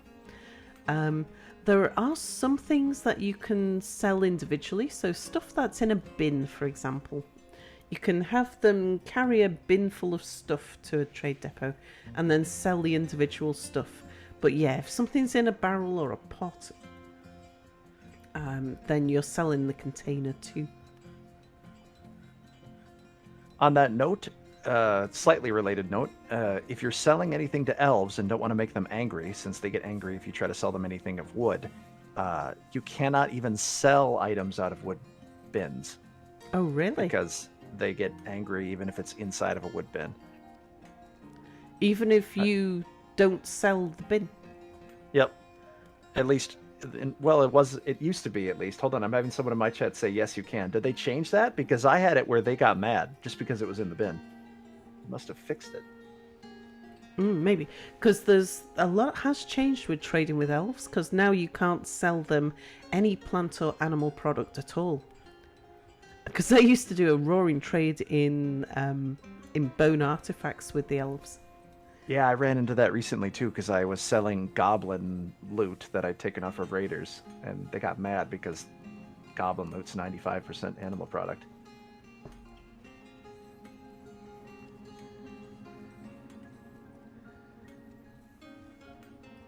Yeah, must be something they fixed if people are saying it's working. Serenade the elves.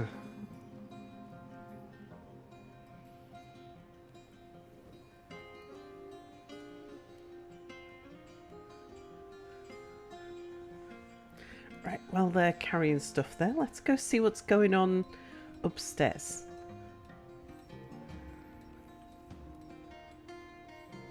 Oh, there we go. What are you discussing? You're discussing diseases. You're still anxious about it as well. And you're discussing diseases. Could really do with a drink.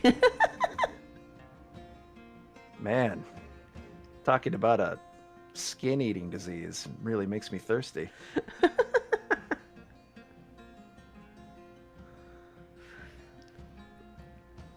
Codependence is very happy, content after discussing diseases, content after discussing social behaviour. Meanwhile, our necromancer is just screaming. Yeah, euphoric due to inebriation after needing a drink. Oh, coming back to discuss diseases again. Hold on, I need to go drink real quick. Be right back. Having a pint?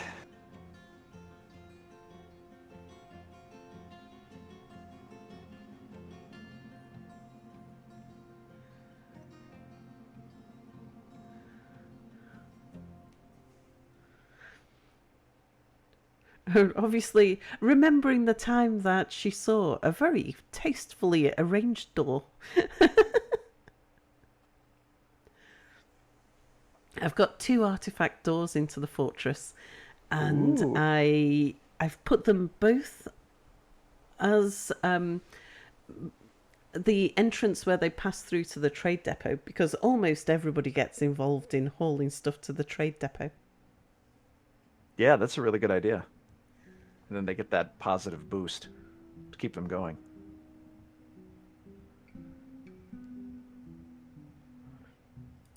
What are you up to? Oh, you're just trying to eat your dinner.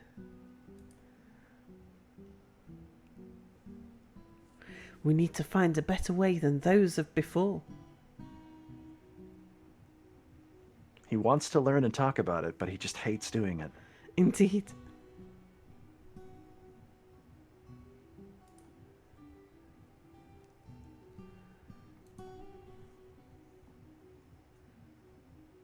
I've been discussing social behaviour. I'm content.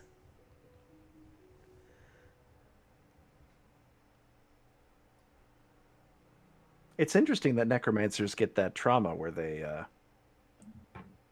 don't talk about social behaviors anymore.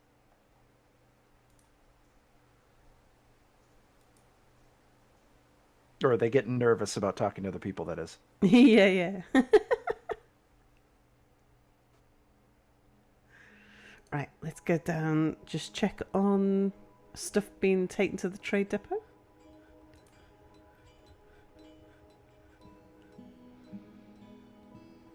Still a good amount to be brought in there.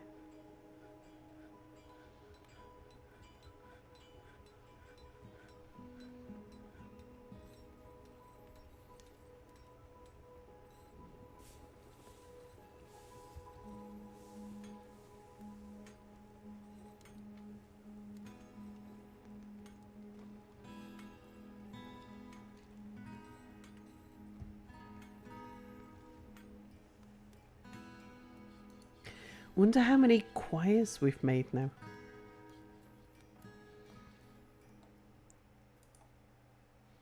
Oh, wow. We've got a few. I think there's a couple of scrolls that empty scrolls that I bought when I was just doing a mass purchase of stuff. But yeah, we've got plenty of writing materials for them. Does the library have to have bookshelves in it with books in it for them to start copying them? Oh, I don't know. It's a good point, actually. I wonder if I've got any spare bookcases.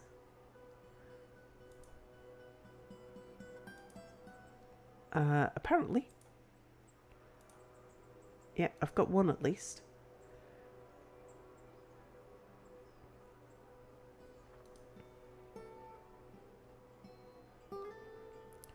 Oh, looks like one of my giant cougars has gone for a walk.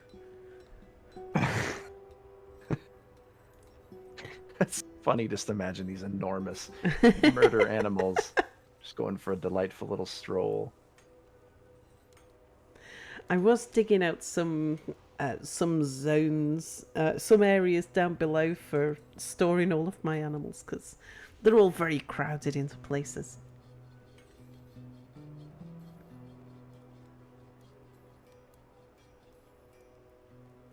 And I've got far too many of everything. And then the eventualities of Dwarf Fortress. Too many things, too many animals. Indeed. There's a herd of pigs in the hallway. Yeah. Another fortress I'm playing at the moment, I'm switching over from pigs as my main source of meat and leather to lions. I've got breeding lions. Okay, so we're going to sell the artifact. Let's just have a look through for any masterwork old clothes.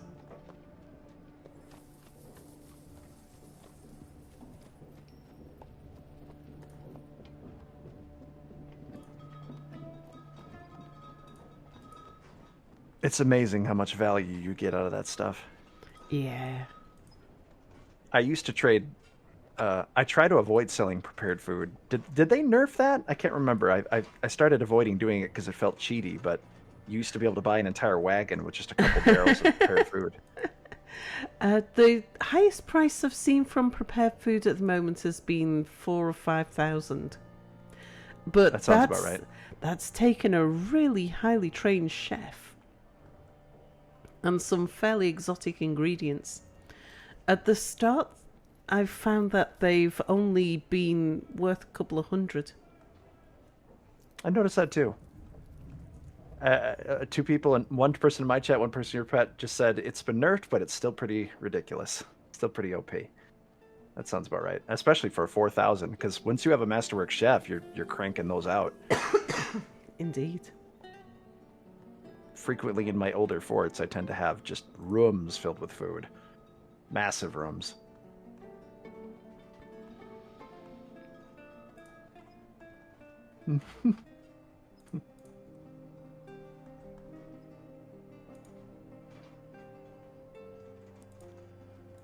So I'm just trying to pick out the masterwork stuff because everything else I can dispose of. Plus the masterwork stuff is like the more expensive. But yeah, wouldn't want the masterwork stuff to get destroyed or to decompose on a stockpile somewhere. Oh yeah, then they get. I had a fort on a volcano, and I just huck all my used clothing down into the volcano, and eventually my clothers started getting just absolutely mind-bogglingly enraged because I get 100 messages about destroyed masterworks.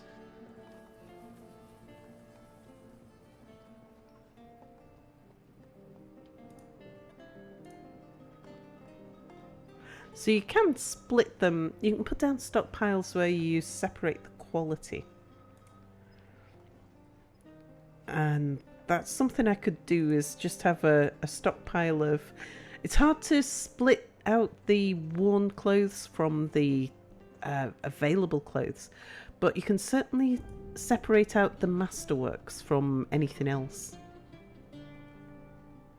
I remember you used to be able to search by like X, but you can't anymore. Yeah. And just like search for nothing but used clothing. Kind of miss that. Okay, I just got them to carry the... Actually, let's get rid of the totems. We've got tons of them. Right, how much does that come to? 32. Whew! I'll buy any of the metal bars. Except iron. I know we've got tons of iron bars. Yeah, I noticed they tend to bring more of stuff when you buy enough of it, and they bring more and more. That's a good amount of iron. That's a good amount of bars, metal bars. Buy all of their wood. I probably put in an order for that.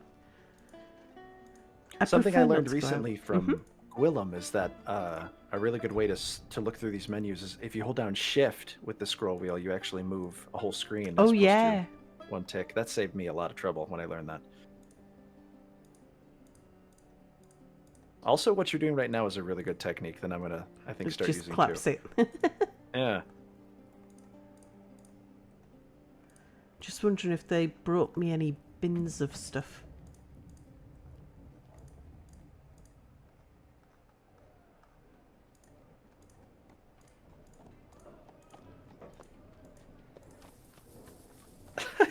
I'm just still thinking about those humans with all their clothing, just sitting on a mound of it.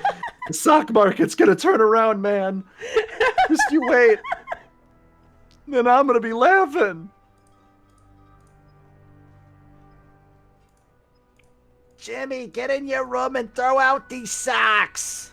It's an investment.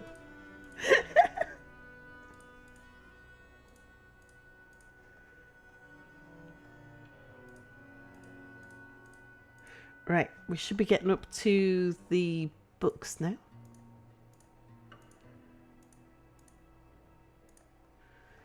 There we go. So there's a whole bunch of scrolls. Ooh, the great events. Well, we definitely want that one.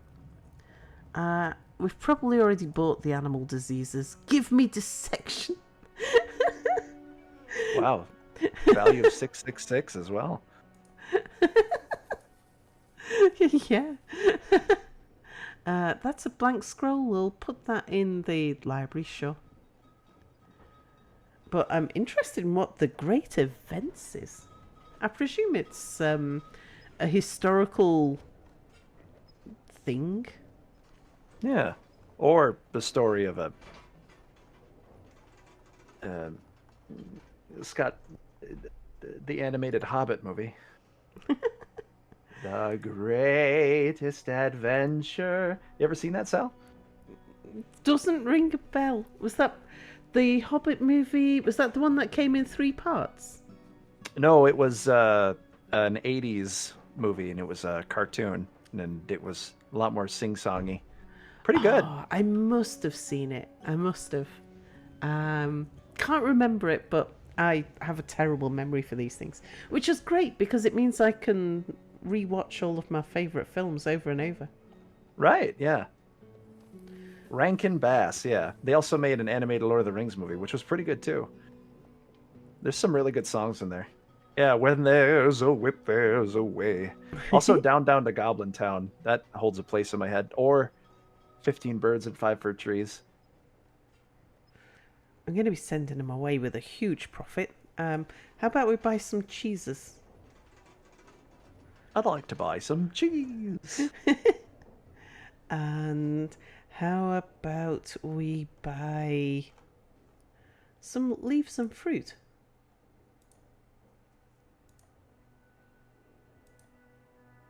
There we go.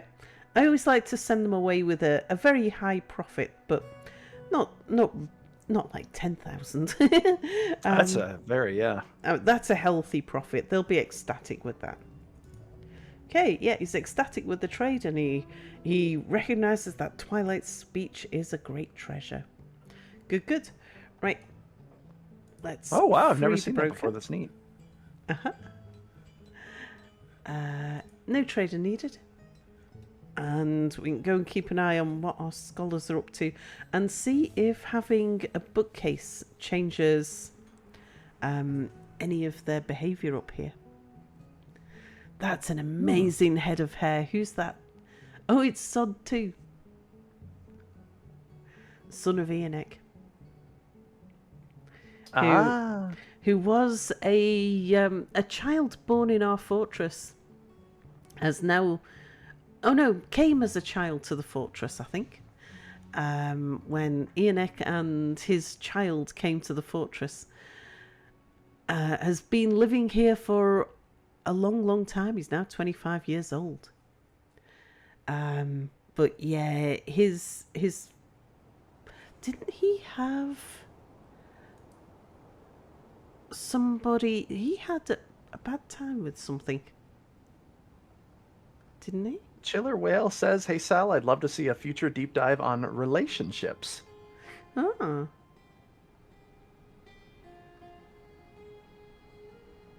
How exactly do you mean, Chiller Whale? Just sort of looking into friendships, effects of death on friendships, what to do when you have a dwarf who has 50,000 relatives.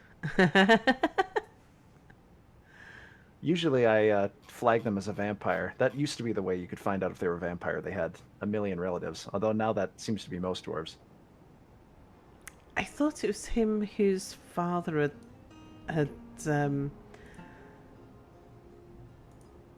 a bad time. I thought it was his father who had decomposed on the stockpile, but no, that was Vedafalna and a child of Vedafalna's. Okay, my trader has claimed the workshop. Got 2 lumps of chert. Sorry, we just got a strange mood happening. Wonderful. Wow, there's actually a surprisingly large page on relationships.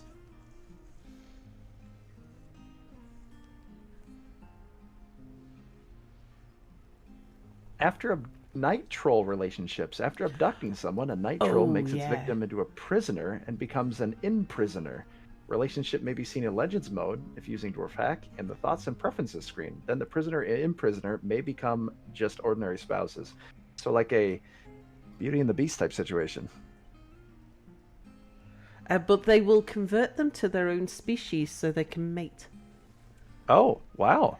And then when they have children... So with the night trolls, they only exist in one gender. Or one sex, I suppose. So you will get a species of night troll that are all males, and then you'll get another species of night trolls that are all females. So any children that they have will be, if they're an all male night troll species, then all of their offspring will also be male. So to be able to breed, they need to abduct females from other species, so they'll abduct dwarves and elves and I don't know about goblins. I've definitely seen humans and elves and dwarfs kidnapped by night trolls.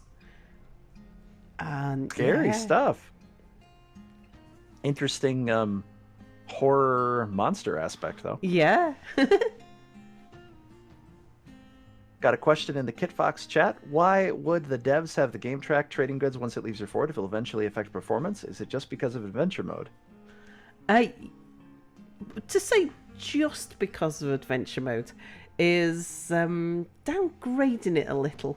It's because the game tracks everything in the world. Yeah, it's a simulation. So if you sell something out into the world, that thing hasn't ceased to exist. And everything has a life and continues. That's one of the beauties of Dwarf Fortress, yeah. Just having this like living, breathing world. And running into stuff that you've encountered in other places with an adventure or another fort. So adventure mode is such a big part of the game. or the simulation. And that's when you start playing adventure mode and fortress mode together, that you really start to see the depth of the game. I know a lot of people, including myself, are looking forward to playing around in adventure mode with this Yeah. new Steam version. It's going to be fun. Because in the classic version of adventure mode, the controls are incredibly obscure. Oh, yes. I had to, in order to learn the original adventure mode, I would take a printout of the controls and go off of that, and that's how I learned to do it. Okay, right. He's doing his thing. Don't need to worry about that anymore. Don't need to worry Someone in about the chat asked if I trade items away, they actually make it to other sites. I always thought they just disappeared into ether. Yep. Sal was just saying that they traded and went with an adventure, and the nearby towns were just filled with old clothes. Which I find is absolutely hilarious. I've been selling so many old socks and they were all there. Oh, that was down. Let's go. Oh no, that's right. I'm down in the depths of the earth there. Where's my... Okay, so we've got a bookcase here now. It's got some books in it. This is a 37-page short story entitled The Parched Belts and Scandals. Oh. 4 strength, 4 stam, leather belts.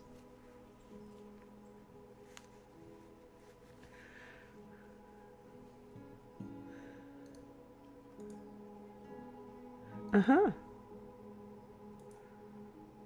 Maz, you can actually turn... someone was saying that aquifers are a bit too numerous. You can actually turn those down in settings if aquifers are trouble. You can actually even turn them off in World Gen. And you can turn them off in the settings, I think. Can't remember. I think if you go into advanced parameters, you can influence how many aquifers there are. But Kleiner Dev has a mod on the workshop, so that's probably the easiest way to go about it. Because if you install Kleiner Dev's No Aquifer mod, then... Oh, a shirt throne. Very nice. That is nice. Yeah, if you install Kleiner Dev's No Aquifer mod, then you still get the warnings. It still says that there is an aquifer there, if there used to be an aquifer there. But when you go digging through the ground, there won't be an aquifer. Well, tell you what, let's get that installed up here. Have we got a spare table I can put in? I don't have a spare table. There is also the Drain Aquifers command, too, that you can use in Dwarfak, if that still works. Let's uninstall that chair there, because that seems to be... Actually, maybe not that one. We'll go for that one. Let's remove that chair. Galactic Red Dragoon asks, if you sell something and it gets destroyed out in the world, will your dwarfs get upset? No, I'm not exactly sure. I don't think so. Because I think once it's left your map, I don't think the dwarfs' moods are affected by it anymore. I wonder if if it doesn't, I wonder if the moods are tied to the ownership of the item, because I know it must change to trader owned.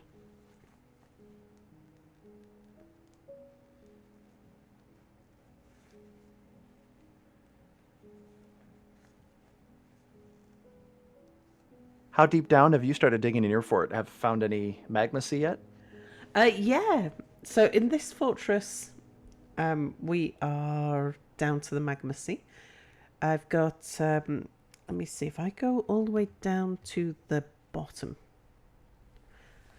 Oh yeah, and I was trying to find the magma sea and I couldn't find it, but I found all these little pockets, one of which had these large, long, booming metal skirt in it as well.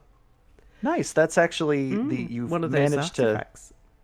you managed to dig right into that volcano thing that I was showing. So if you keep digging in that area, you can discover little pockets of water, uh, pockets with angels in them, more artifacts. And if you ever get a king, he'll eventually start requesting that you find 7 of them. Yeah. So I was using these little pockets of magma because I couldn't see any of this magma seal around me. So I was using these little pockets of magma for my initial furnaces. But then once we found the magma sea, then I set up a pump stack. Very nice. So we've got a pump stack that brings the magma way, way higher. Managed to bypass one of the cavern systems. I notice you use a pool instead of just one tile. Is it just go faster if you do it that way? It's to do with the temperature calculations. So Really? yeah, it's better for your frame rate, especially if you've got a huge pump stack like this one. I think there's 70, 80 something pumps in that pump stack. So the tile that's being pumped, if it's surrounded by other hot tiles, then it doesn't have to keep on doing the temperature calculations because it's just always hot. That's not really an issue once the magma's in place, but I did put this drawbridge here in case I wanted to do anything fancy with the magma, like magma traps or anything like that. So if this pump stack is constantly pumping, then the ideal thing would be to have the hole there to be completely surrounded. The more hot tiles it's got, certainly on the orthogonals where it's calculating whether or not it's hot, then that would reduce the impact on the frame rate because it doesn't have to calculate the temperatures of the tile that is losing its magma as it gets pumped. Ah, smart. I need to modify some of my designs then. The other thing is when you build it, if you build it from the top down, the way that it calculates so that each pump is hanging one pump off another pump, it's fragile. It means that if you break one pump, all the pumps below just collapse. But yeah, if you hang each pump one off the bottom of each of the others, then as it pumps it, once this stack is full, and RNG explained exactly how this worked. I knew it was a thing, I didn't know the exact way it works, but it causes a teleportation effect, so that once all the chambers are full, the bottom pump, when it pumps more magma, will just pump it straight up to the top here, because it's the next gap. So if I open that drawbridge and it starts to draw the magma in, then this pump here will want to fill that spot, because it's filling from the bottom up. It's the most recently placed pump that goes and acquires the magma. So you have this teleportation effect, which doesn't change anything from a gameplay perspective, but it really helps with your frame rate if you've got large pump stacks.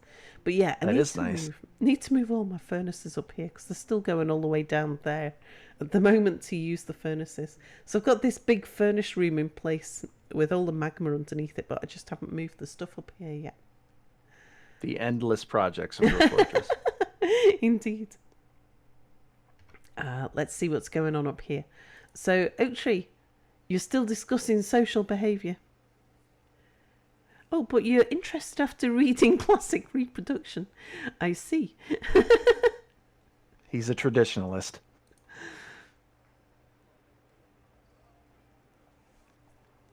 He's been anxious, dwelling upon discussing diseases. Oh, wow. He's going to worry himself into a rack. He is, isn't he?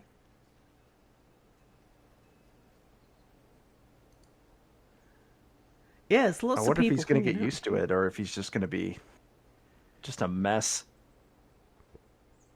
Oh, there's the great events. Should we have a look at that book? Yeah. Have you still got it on you?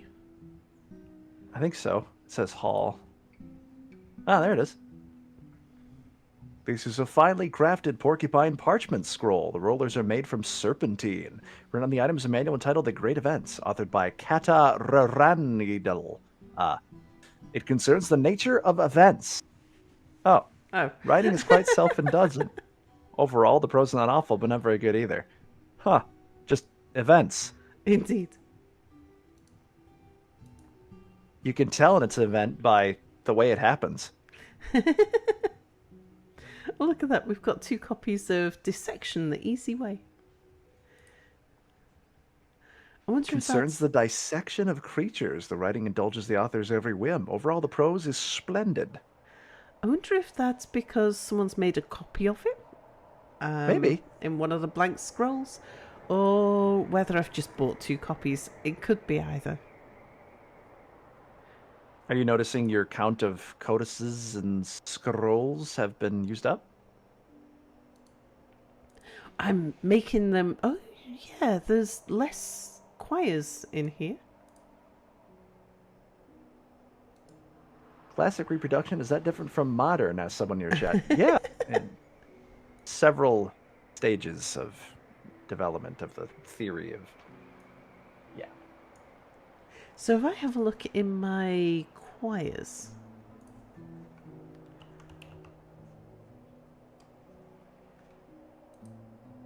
Encyclopedia E, book 437, chapter on events. Events. It's why one thing's happened after another and not before.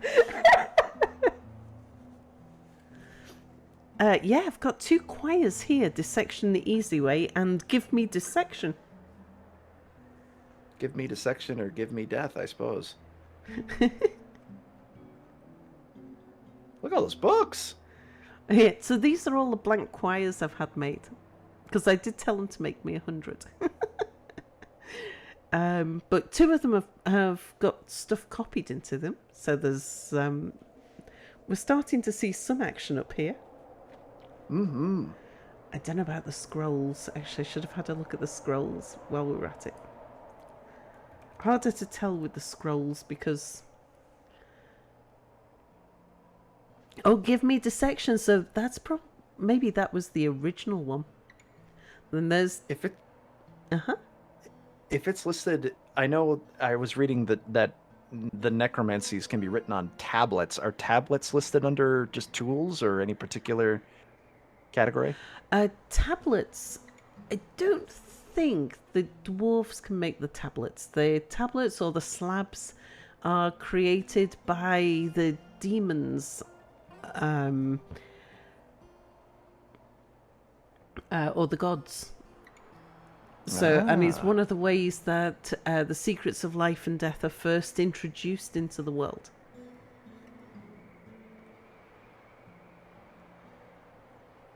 Oh, Explorations of Genius. Written on the rollers are from serpentine warthog parchment. The item is an essay called Explorations of Genius, authored by Strodno Xavsklasudat. It concerns the creation of My Thoughts on Friendly Droplet in Treaty Echoes by the goblin Strondno Malice Crushed. In the late autumn, the writing is very serious, yet is quite cruel. Overall, the prose is masterful. So, he wrote a book, basically wrote a review for his own book, and was very rude to himself. Don't read my last book, it sucks. But I'm still a genius. This has been my TED Talk.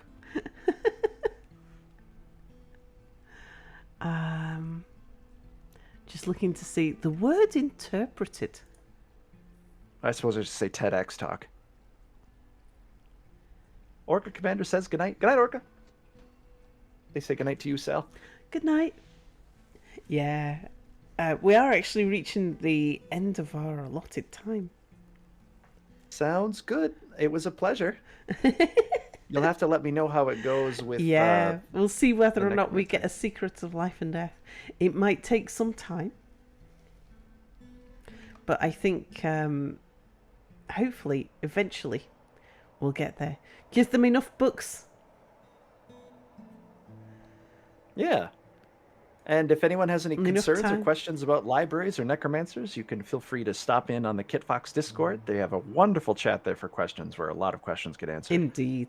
Or stop into any Sal or my stream. We'd be happy to help as well. Absolutely. But yes, we're going to call it here now. I want to make sure I don't go over time because I've Yeah, no problem. I've not been too well recently, so I don't want to Yeah, overtax my voice. Get some rest. Yeah. I'm going to continue on with my stream, and I'll let you get Oh, some cool. rest. Are you Dwarf Fortressing over there? We could come raid you. I suppose I could continue with Dwarf Fortress, so there's a couple things I was thinking about continuing on. Yeah, cool. All right, Zesty. We could. That saves me going and looking for who to raid over there. Come on down, time to go do the Mario. Indeed. Let me give you a shout out while we're here. Oh, thank you. Word of caution, I'm a little bit less professional sounding. I tend to class it up for the KitFox folks because they're serious business. Oh, Zesty's good peoples. We like Zesty. Right, let's go give you a raid, Zesty. We shall go visit. Sounds like a plan. I'll continue on with my kobolds and take care of that siege. There's going to be bloodshed. And I'll see you again soon. I shall hopefully see you again soon, Zesty. Yeah, hopefully we can do this again. Cool. Right, raiding in now. Bye for now, See you Zesty. later. Bye-bye. Bye-bye.